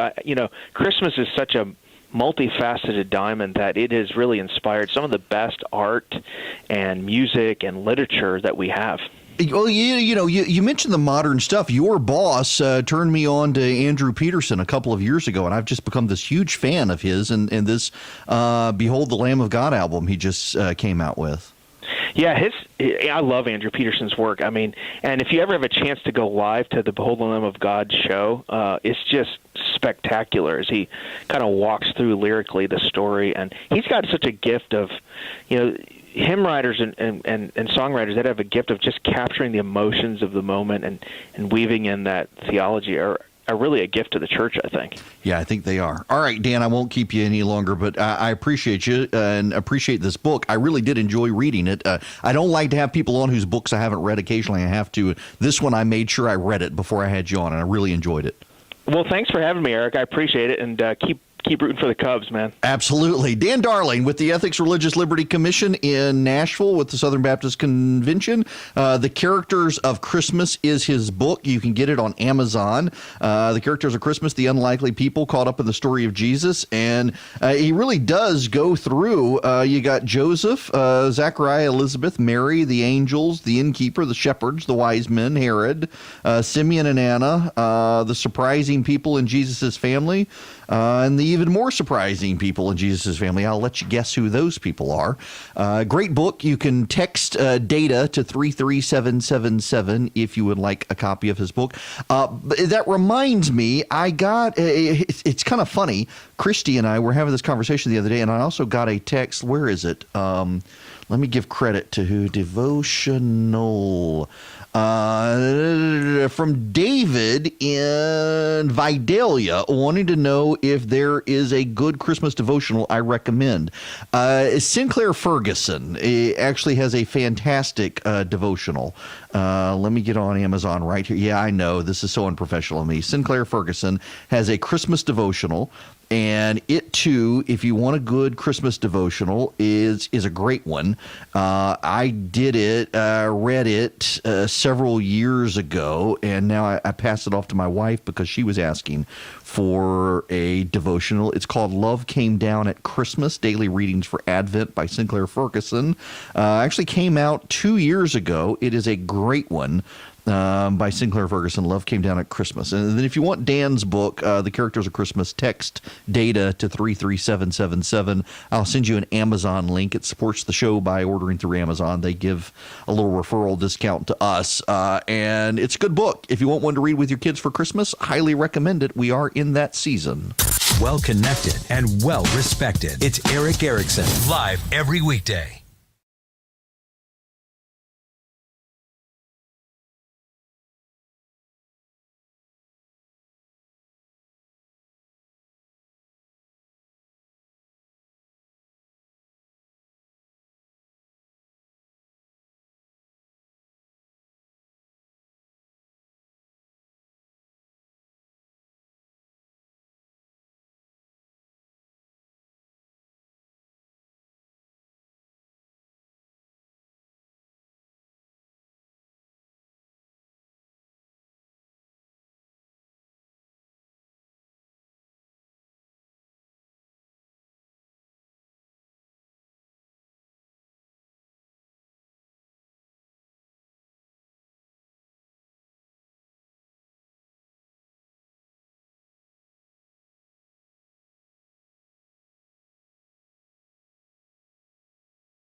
I gotta give a shout out to an anonymous person. I have no idea who this person is, but there's a story, WMAZ down in Macon. There's a layaway Santa in Middle Georgia, and he has been paying off, he or she, nobody knows who this person has been paying off people's layaway purchases, which, I've never used layaway. People buying stuff, they put it on layaway and contribute money over time or pay money over time to eventually get the stuff. There's a story out. In fact, I asked Chris Burns to come by later this week to talk about people are still paying off debts from last Christmas. People go in debt because they want to keep everybody happy for Christmas.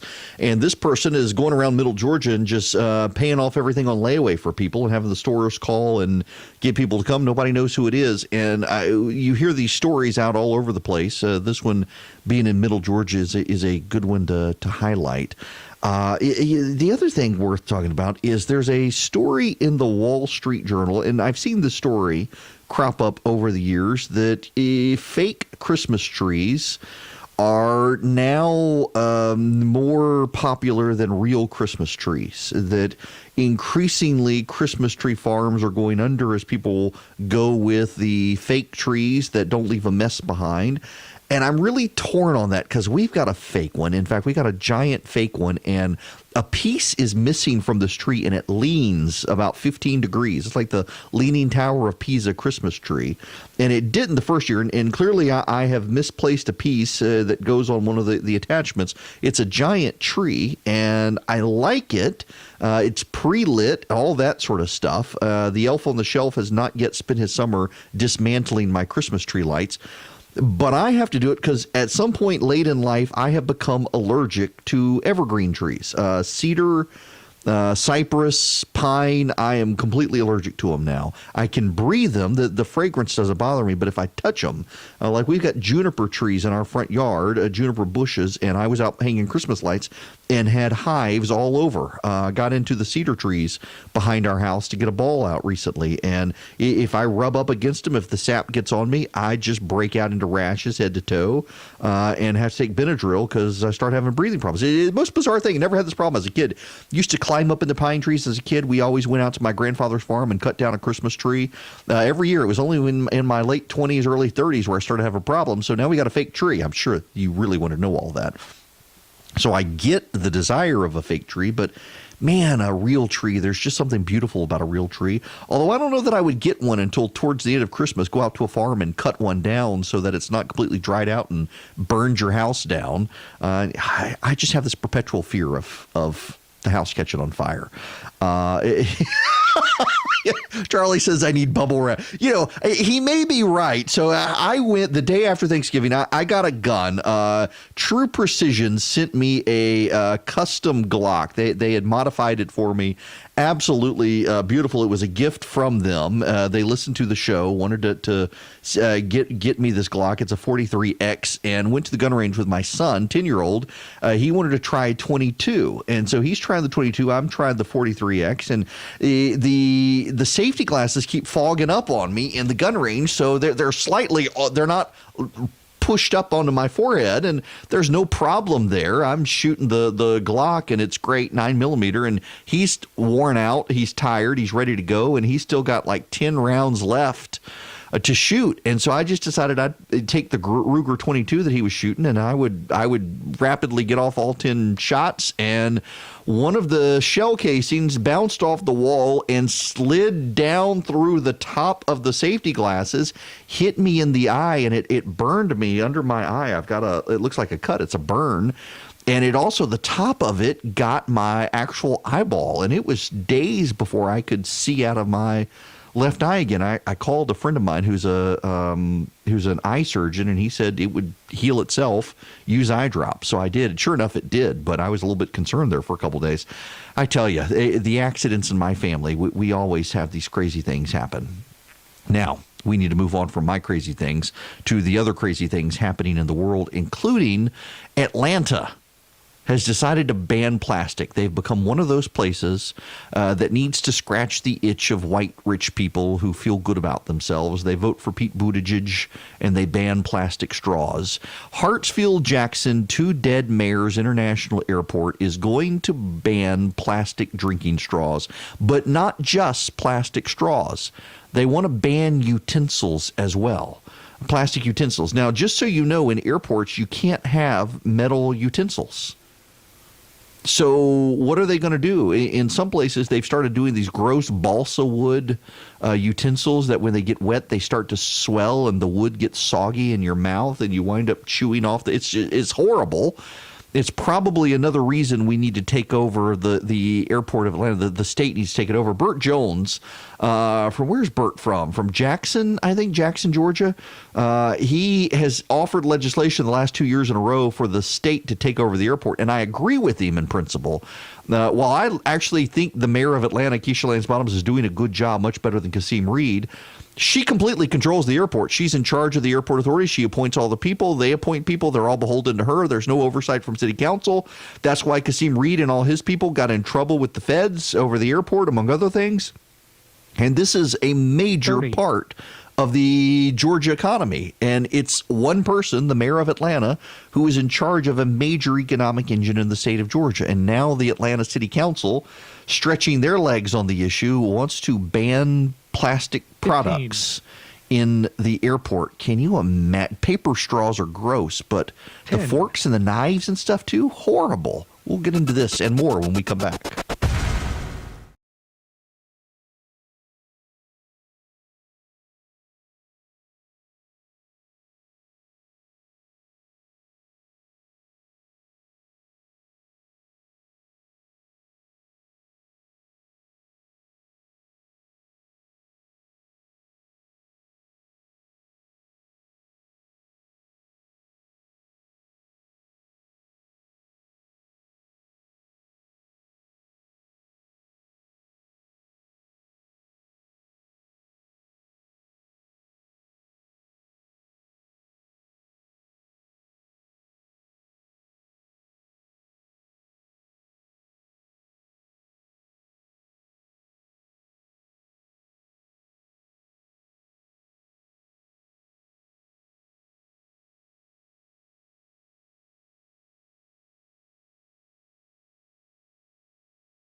Hello and welcome. It is Erick Erickson.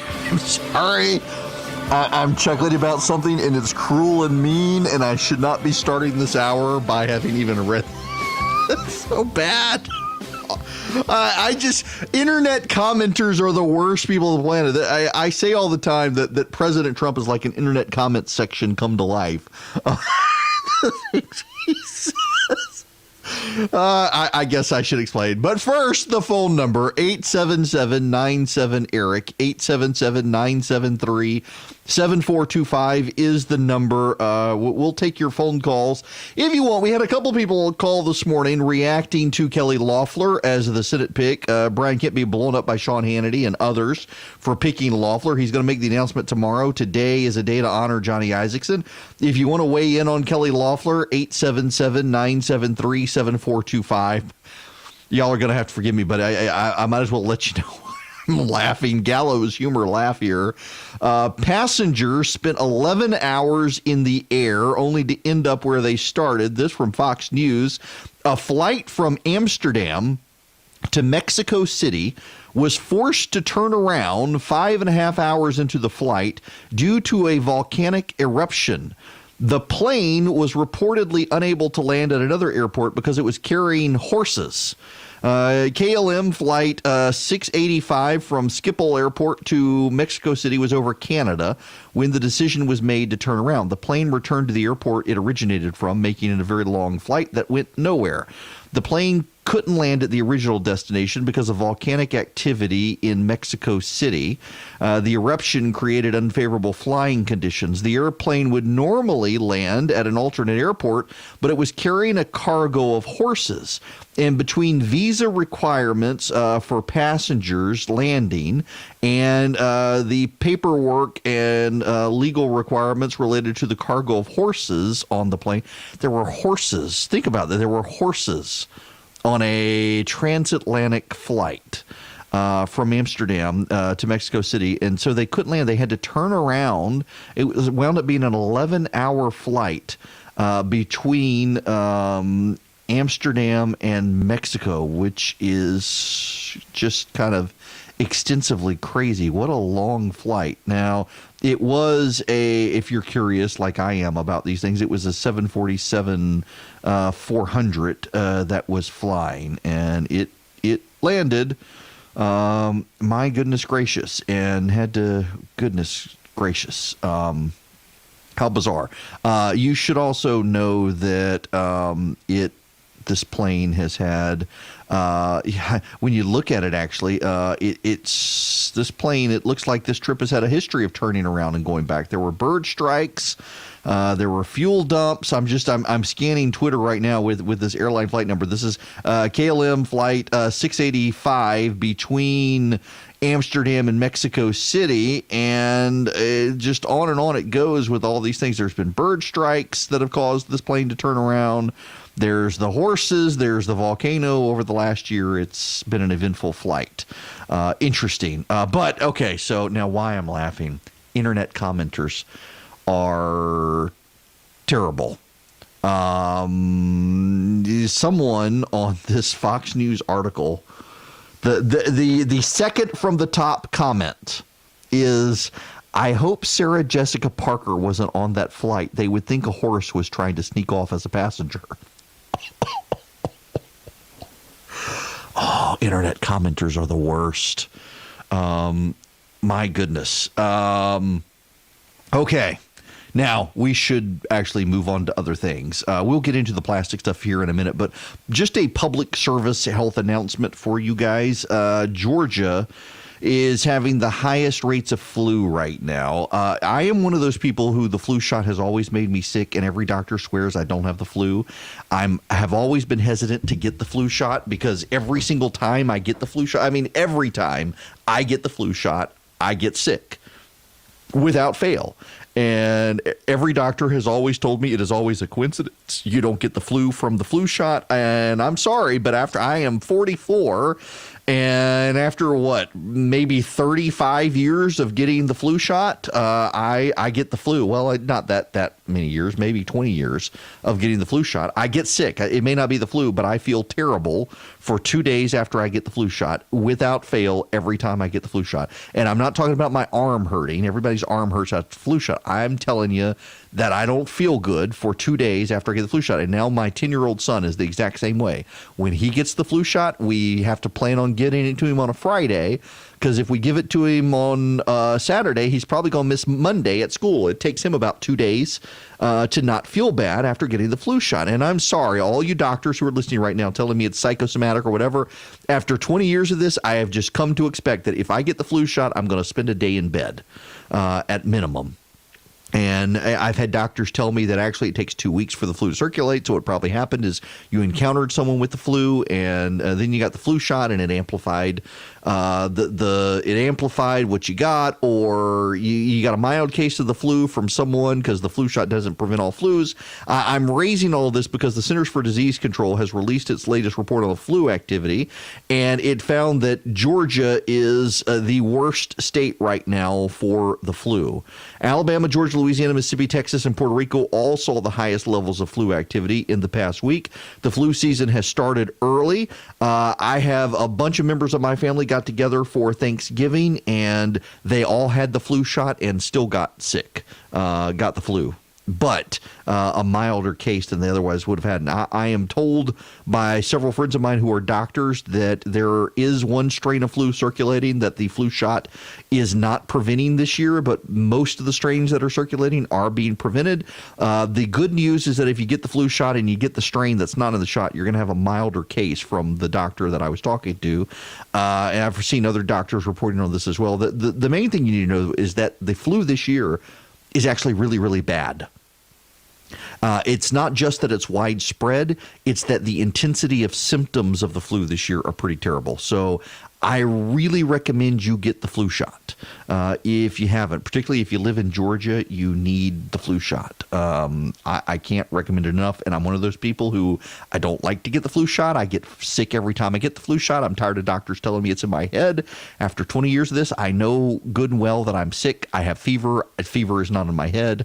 I have to be in bed for a day, but it sure beats getting the actual flu. Several years ago, Christy and I were dating, so it's been 21 years ago now.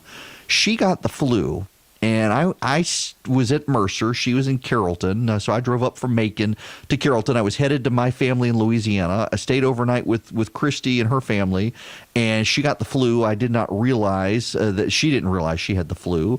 I got up the next day, drove to Louisiana. I got there and got a call from her saying that she was pretty sure she had the flu. I got my entire family sick. That was... Gosh, when were we dated? That would have been 1999, I guess, and Christmas in 99.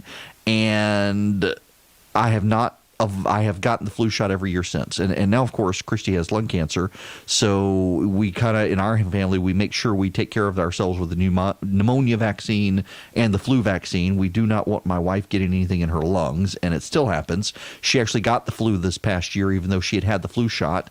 And we were in the emergency room 3 days in a row. It was bad. So we try to avoid people like the plague during the flu season. It's difficult for us sometimes to go to church with her during flu season because she's so susceptible to things getting in her lungs. I'm sure that's more than you wanted to know. All of this is to say, please get your flu shot. Get your flu shot. Now, let us spend a moment here. For those of us outside of Atlanta, but who have to go through Two Dead Mares Airport because we're flying somewhere outside of Georgia, the Atlanta City Council has voted unanimously in favor of a ban on non-compostable single-use plastic bags, straws, and styrofoam used to serve food at city buildings and at Two Dead Mares International Airport. The plastic ban the city council voted on would allow for a year to pass before it takes effect. Even then, it will apply only to businesses on new airport contracts struck after the effective date. They said this is catching up with consumer demand. I'm sorry, there is no consumer demand for paper straws. Have you been to Ted's Montana Grill? Plastic straws are gross. Or I'm not plastic straws. Paper straws are gross. Paper straws get soggy. They're not good. They have a weird texture in your mouth. People do not like them. In California, people are actually importing plastic straws from Amazon.com and then carrying them with them to restaurants to use plastic straws where it is illegal to use a plastic straw. And then you've got this issue with Two Dead Mares Airport. Two Dead Mares Airport, you're not allowed to have metal utensils. Now, for those of you who have no idea, at Two Dead Mares Airport is Hartsfield-Jackson. They're both dead mayors of Atlanta. And started going through Hartsfield-Jackson. It was so controversial when they added Jackson to Hartsfield. I just call it Two Dead Mayors International Airport because it is two dead mayors who the airport's named after. So Two Dead Mayors International Airport, some of the restaurants there already use compostable materials, including plastic straws that they have that are compostable, and they use plastic utensils in most places because you can't have metal utensils. Now, interestingly enough, this does not apply to in-flight service or to Delta Airlines facilities. Delta has been working on its own program, but man, I think this is another real good way to make an argument that we need to take over the Atlanta airport. The Georgia Chemistry Council voiced its opposition to the proposed ordinance, saying alternatives to plastic create problems. Now, there are no composting facilities in the city of Atlanta to accept compostable material. The airport has been working on a project to build a composting and recycling facility, but there are all sorts of other problems there as well. Take what's happening in Augusta. I got a story in my stack of stuff. Where is it? Right here. From the Augusta Chronicle, the city of Augusta is thinking of ending curbside recycling. Curbside recycling has been going on in the city of Augusta since the 1990s. Keep Augusta Beautiful has a goal of increasing recycling and reducing contamination by 5% annually, but it's not making up for a steep decline in the market for recycled materials. You know, all of those horror stories you read about plastic islands floating in the sea, massive globs of plastic. What happens is that when we recycle our plastic and cardboard, most of that stuff gets shipped by boat to China, and along the way it falls overboard, and that's why there's so much plastic in the ocean. It's not because you and I are dumping stuff out. It's that it's falling overboard from these ships carrying recycled materials to China. And China is no longer accepting a lot of it. They've decided they don't want American trash in China. It's part of the trade war fallout. They don't want to accept it anymore. And cardboard itself has gotten so cheap that it's not economically feasible right now to recycle a bunch of cardboard. So Augusta is losing serious money. They can't keep raising taxes to cover a recycling program when nobody's doing it. But the other problem is they're separating their stuff out, their plastic and their bags and their cardboard and their glass. But they're not washing and scrubbing the stuff, and it's going into recycling, and a lot of the recyclers are rejecting it because it's not clean. I'm sorry, but if I'm told I got to recycle my plastic water bottle, I'm not going to scrub it clean when it's just had water in it. Or if I got a plate wrapper that has some food on it, I'm not. I'm sorry. You can tell me I'm a terrible human being. You know, one of these solutions proposed by a council member in Augusta is to pass a law forcing people in Augusta to clean and separate their stuff out. Put the plastic in one box, the paper in another, the actual trash in another, and compost all the food or go to jail, which is what in San Francisco, they've got compost police. Seriously, in San Francisco, they have trash cans for compost. And if you put food scraps in your regular trash and not in the compost bin, you get ticketed and potentially go to jail. And they have police who actually roam San Francisco trying to find food in trash cans, making it. I can't imagine in the South that something like that is going to go over very well. When you got police going around, it's bad enough we've got police in Doraville, Georgia, going around citing people for not stacking logs in their backyard for their fireplace properly. Did you know that? There's actually a big lawsuit in federal court with the city of Doraville, which is on the perimeter on the northeast side of Atlanta, where city bureaucrats have been going into people's backyards and citing them for ridiculous things like paint chipping off the back of their house that no one can see. or they've got logs stacked up for their fireplaces, and they're not stacked in stacks according to the city code that they should be. It's an entire revenue generating scheme by building inspectors and the like in Doraville, and they're being sued in federal court because Doraville gets an obscene amount of money from ticketing its residents and from people driving through Doraville. It's a fascinating lawsuit, and the libertarian faction, I forget the name of the group, is Independent something or other.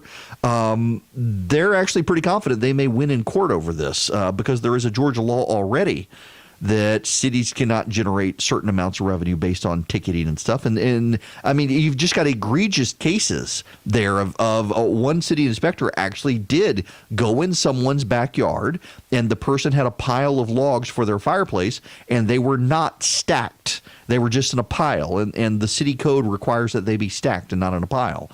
And they got a ticket. Well, the inspector went into someone's private backyard to look and see. They couldn't see it over a fence.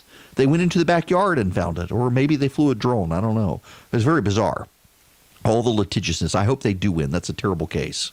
Want to be on the show? Call Erick now at 877-97-ERIC. That's 877-973-7425.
Yes, you should know that I'm going to send out tomorrow my ginger molasses cookie recipe.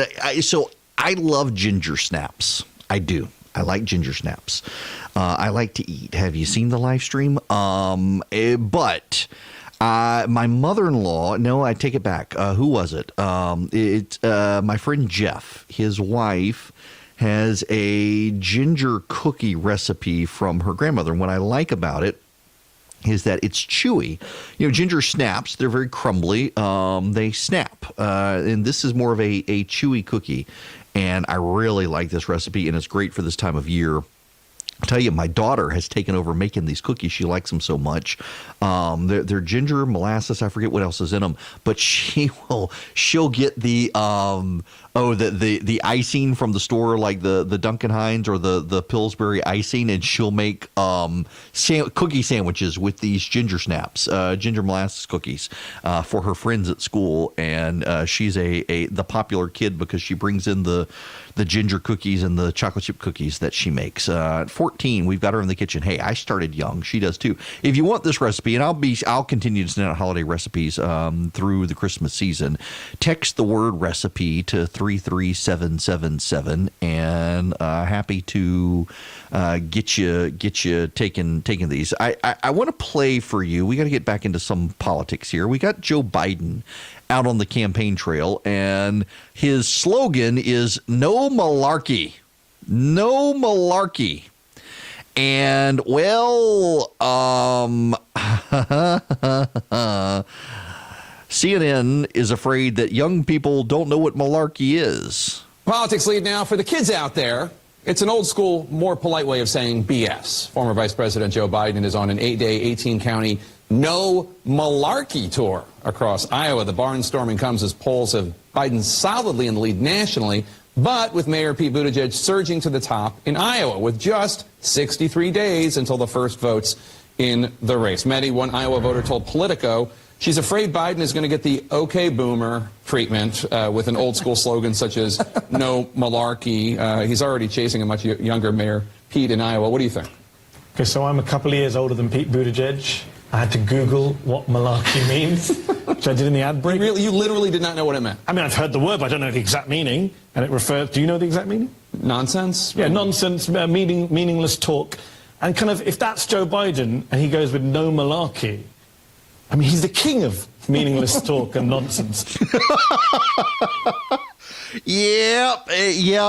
Joe, listen, just full disclosure here, don't hate me for this. I find Joe Biden to be endearing. As a friend of mine once described him, he was raised by the wolves of the Senate.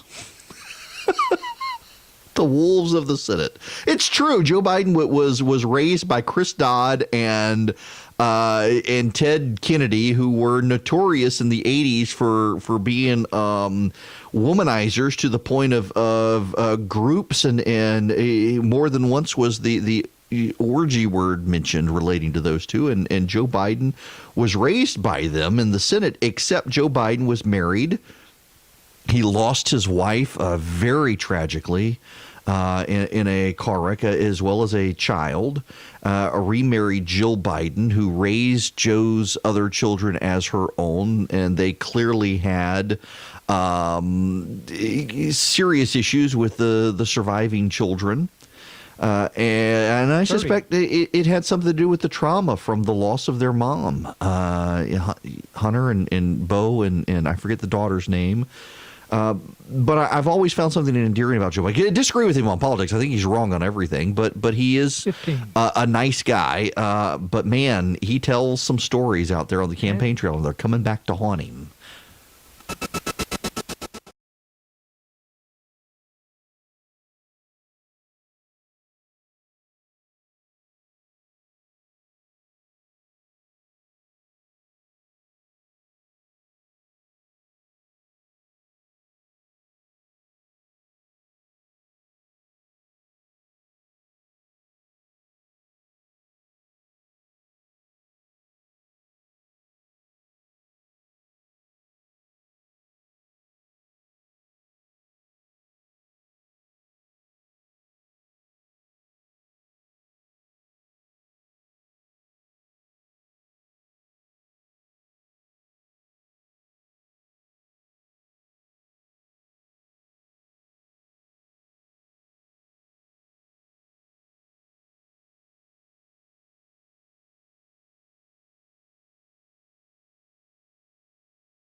Jeb Bush is one of the nicest people you will ever meet. You can clap.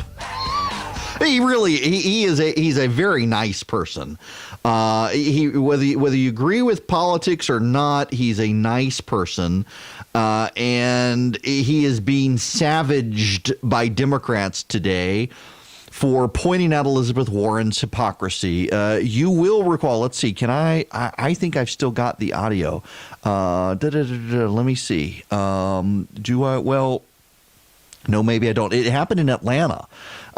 Elizabeth Warren was in Atlanta, and she was confronted by an activist for public schools about private school, and the woman said she didn't think that Warren could understand the problem because Warren had sent her son to a private school, and Elizabeth Warren said, no, actually, I sent my son to public school.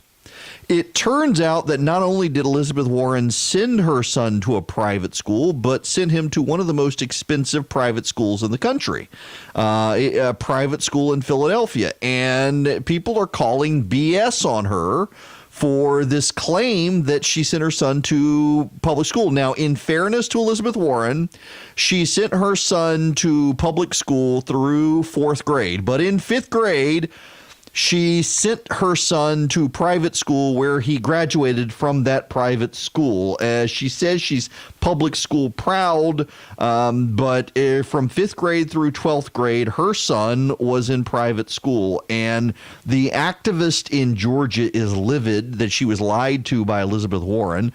Others are pointing this out. Jeb Bush is now pointing this out. He's got a tweet. Elizabeth Warren was so #public school proud that she sent her son to expensive private schools for the majority of his K through 12 education. And he links to a Reason magazine article online, and absolutely livid that the people are that he would do this. How dare he point out that Elizabeth Warren lied? You've got journalists out there savaging Jeb Bush. Here's the reality. If Donald Trump had said he sent his son to public school, the media would be having a fact-check field day. But it's precious Elizabeth Warren who lied to a Democratic voter in Atlanta. And the media is not only giving her a pass, but they're attacking people for pointing out that she lied. They're going after her kids. No, they're going after the fact she's a serial liar. All of these people in the media who seal clap all of this nonsense about Donald Trump and lies and fact checks and the like, they serially pass Elizabeth Warren, who also out there today. Listen to this from Elizabeth Warren. I spoke and I wore my pink Planned Parenthood scarf. Now that's 2. So here's my plan for number 3.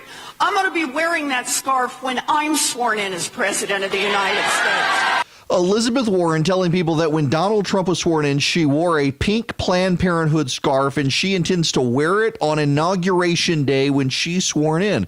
It is the child-killing cult of Planned Parenthood. She's just decided to own her radicalism. She's decided to own being a leftist. She's decided to own taking people's money. She's decided to go on the warpath, and not just a culture warpath, but to also go on the warpath against successful people in this country. She wants to tax everybody for everything. And guess what? Elizabeth Warren is cratering in the polls. She is falling completely flat in the polls. In fact, she is down significantly. Let me pull up the Real Clear Politics average real quick on the fly here. Elizabeth Warren in the Real Clear Politics polling average has completely tanked. She was, she had gotten as high as 26.8%. Joe Biden at 27%, Elizabeth Warren 26.8%. That came, let's get the numbers right, that came October 8th. And she is now in the Real Clear Politics polling average December 2nd. Yesterday, she's at 14%. So she got all the way up to, let's see, her highest was 26.8%, and now she's at 14%. Pete Buttigieg, meanwhile, is the beneficiary of this. Pete Buttigieg has skyrocketed. He was nowhere back in April. I mean, he was hovering around 3%. Buttigieg is now at 11.4%. Kamala Harris has cratered. Kamala Harris is now down to 3.4%. She had gotten as high as 15%. And now, of all people, Mike Bloomberg is now ahead of Kamala Harris. As of today, Bloomberg's at 4% in the Real Clear Politics polling average. Harris is at 3.4%. There's a new poll. It has come out. It has put it's the the Harris poll. It's put Bloomberg at 6% and Kamala Harris at 2%. It has Warren at 10% and Joe Biden at 31%. Let me give you just forget the polling average. Biden in the polling average is at 27%. Let me give you the numbers from the individual polls. These are all good pollsters. You need to understand this. There are some bad pollsters in this country. The Rasmussen poll is no longer affiliated with Scott Rasmussen, and it is a terrible poll. I do not rely on it, and I do not treat people seriously who cite the Rasmussen poll as reliable. There are reliable pollsters out there, and these are all reliable here in the updated polling data for the Democratic presidential nomination. According to Real Clear Politics, these are the latest polls. CNN, Biden 27. Quinnipiac, Biden 24. Economist, Biden 23. Politico, Biden 29. The Hill Harris poll, 31% for Joe Biden. That gives him an average of 27. Sanders 16, Warren 14, Buttigieg 11.4. Bloomberg 4, Harris 3.4, Yang 2.8, Klobuchar 2.4, Booker 1.8, Steyer 1.6, Castro 1.4, Gabbard at 1, and Michael Bennet at 0.8. I didn't even realize that Michael Bennet had not dropped out. Now, Deval Patrick, by the way, remember Deval Patrick? Deval Patrick is at 0.4%. Deval Patrick was the guy who was going to come in and save the Democratic Party. He can't even save himself.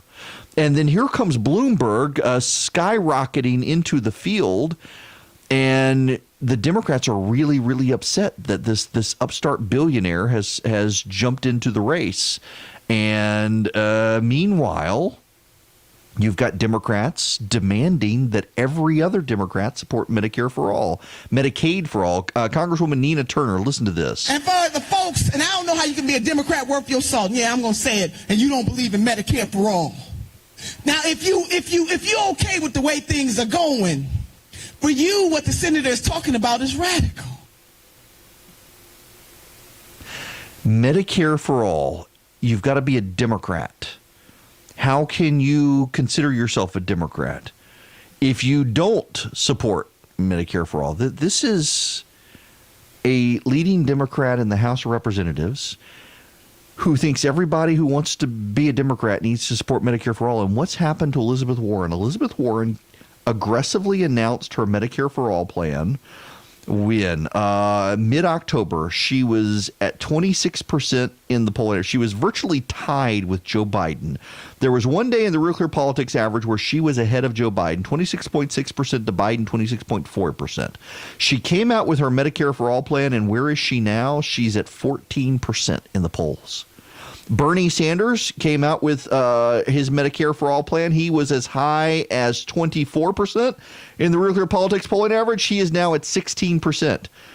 Biden enters the race at, and he goes from, let's see, when Biden was just a dream for the Democrats, he was at 29%. He formally enters, and he's at 41%. And where is he now? He's at 27%. Virtually no change from when Biden was a figment of the Democrats' imagination. He's still in the lead. He's still holding steady there. Well, and Biden is now touring Iowa. He realizes he's got problems in Iowa. He's realizing he's got to do something in Iowa. He's realizing he's got to persuade Iowa voters because he doesn't really want to lose Iowa. So he's on an 88 county bus tour in Iowa, and he's out there saying things like good Democrats say. One of the things that I think is so important for us to do is that this president has chosen, for example, oil companies over farmers. oil companies over farmers, the identity politics, class warfare rhetoric of the Democrats. It's what they do. It's what Joe Biden is now comfortable doing. He takes on the president for the NRA. He takes on the coal industry. He takes on the oil industry. And he also tells these really weird stories while nibbling his wife's finger in Iowa. And by the way, you know, I sit on the stand and it get hot. I got hairy legs that turn turn blonde in the sun. And the kids used to come up and reach in the pool and rub my leg down so it was straight, and then watch the hair come back up again. They look at it. So I learned about roaches. I learned about kids jumping on my lap. Oh my gosh. And I've loved kids jumping on my lap.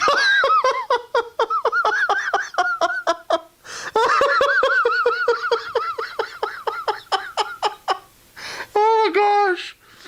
I'm sorry. Let's play that again. And by the way, you know, I sit on the stand and it get hot. I got hairy legs that turn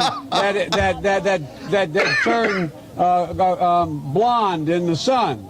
And the kids used to come up and reach in the pool and rub my leg down so it was straight, and then watch the hair come back up again. They look at it. So I learned about roaches. I learned about kids jumping on my lap. And I've loved kids jumping on my lap. Wow. So Joe Biden loves kids jumping on his lap. I can feel my brain melting just by having listened to that clip. He's got these stories. What's the one about corn pop or whatever? Joe Biden and corn pop. Yes. I've got the audio here. Charlie does a good job of doing these things for me, so I can make it easy to find. Joe Biden and corn pop. You do remember this one, don't you? Joe Biden. I learned a lot. And I learned that it makes a difference. This was the diving board area, and I was one of the guards, and they weren't allowed to. There was a 3-meter board. If you fell off sideways, you landed on the darn cement over there. And Corn Pop was a bad dude, and he ran a bunch of bad boys. And I did. And back in those days, to show how things have changed, one of the things you had to use, if you used pomade in your hair, you had to wear a bathing cap. And so he was up on the board, wouldn't listen to me. I said, "Hey, Esther, you, off the board, or I'll come up and drag you off." Well, he came off, and he said, "I'll meet you outside." My car, these were all public housing behind it. My car, there was a gate out here. I parked my car outside the gate. And he said, "I'll be waiting for you." He was waiting for 3 guys in straight razors. Not a joke. There's a guy named Bill Wright, Mouse, the only white guy, and he did all the pools. He was the mechanic. And I said, "What am I going to do?" He said, "Come down here in the basement where all the pool filter is. You know the chain, there used to be a chain that went across the deep end. And he cut off a 6-foot length of chain. He folded up, I said, "You kidding me?" He said, "No." And they had, in those days, you used to remember the straight razor. You'd bang them on the curb, get them rusty, put them in a rain barrel, get them rusty. And I looked at him, but I was smart then. I said, "First of all," I said, "when I tell you get off the board, you get off the board, and I'll kick you out again. But I shouldn't have called you Esther Williams. I apologize for that. I apologize, but I didn't know that apology was going to work." He said, "You apologize to me?" I said, "I apologize for that, not for throwing you out, but I apologize for what I said." He said, "Okay," and closed the straight razor, and my heart began to beat again. I could listen to Joe Biden tell these stories all day. They're entirely creepy and uncomfortable, but I could listen to them all day. But do we want that as president of the United States? Germany, if you're unwilling to reflate your market and take on your responsibility in the rest of the world as a world leader, why are we the only ones that have that responsibility? Why are we the only economic engine? We are clearly the biggest. We can say to the Germans and our friends in Europe, we're all in this. NATO's important. We stick with NATO. But I'm not sure we need 289,000 American troops at a total cost of $102 billion if you add everything up. Maybe you should do more. Now, if you want to open up your markets, if you're willing to help alleviate third world debt, if you'll step in and help Mexico, if you'll step in and help Nigeria, like we are, then we can play. That's Joe Biden from 1987, before the crazy stories about corn pop and hairy legs and pools. The Joe Biden who talks about these crazy stories, he may be somewhat endearing, but he's also got a deep record that goes back to the 1970s. And when you listen to some of his statements in the past, they line up pretty clearly with the current president of the United States. That's Joe Biden in 1987 saying that Germany and France and other partners connected to NATO need to step up and pay more money than they're paying. They need to pay their fair share. We don't need to get distracted by the funny Joe Biden stories, the downright creepy Joe Biden stories, the hairy legs in the pool stories. When Joe Biden's got a deep record of where he was saying things, and what's so interesting now is that he's attacking Donald Trump for demanding that European governments pay more for NATO. And back in 1987, it was Joe Biden demanding that the Democrats, or that Joe Biden demanding that the European powers, particularly Germany in that case, pay more in defense of NATO, pay more to support NATO, or we should take American troops out of Europe. And by the way, I sit on the stand and it get hot. I got hairy legs that turn turn blonde in the sun. And the kids used to come up and reach in the pool and rub my leg down so it was straight, and then watch the hair come back up again. They look at it. So I learned about roaches. I learned about kids jumping on my lap. And I've loved kids jumping on my lap. Well connected and well respected. It's Erick Erickson, live every weekday.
During the break, a CNN reporter was texting me to get my thoughts on the Brian Kemp Kelly Loeffler news, and he asked me, how surprised would I be if Kemp shows up tomorrow with Kelly Loeffler and the Senate appointment who is not Kelly Loeffler? I would be super surprised. I guess at this point, I can be honest with you. I've been keeping secrets from you. I've known for a couple of weeks now that this was probably going to happen. I was getting strong suggestions. I had never heard her name before, and suddenly started hearing her name from people close to the governor asking him. I thought, I don't know anything about her, but they have assured me that it was that she is pro-life, she's conservative, she's devoutly Catholic. They've told me that the governor likes her, thinks she would be good, thinks she would play well in the suburbs. She's her own person. And strategically, I think they've done something very wise in that they have allowed her to be her own person who will support the president's agenda, but is not tied to the president, so that she can make ground up in the suburbs where the president doesn't play well. But they've got a problem, and I hope if anyone in the Kemp administration is listening right now, and I know they listen, they really do need to start making inroads to some of the social conservative groups in D.C. They don't want Loeffler to face a challenge from the right. And there are people pushing Doug Collins, understandably so, to make a challenge from the right. Loeffler has given money to Democrats in the past, including Hillary Clinton. I am told, very reliably as a matter of fact, and I explicitly trust the source, the reason for these donations to Democrats were they were in charge of the Senate, and the Senate's Finance Committee was looking into her purchase of the New York Stock Exchange. Loeffler and her husband bought the New York Stock Exchange. And so naturally, of course, they were having to give donations to Democrats who would be easing the transition of this purchase, which is, frankly, the way Washington works these days, and she had to do what she had to do, and that is their explanation for these donations to Democrats.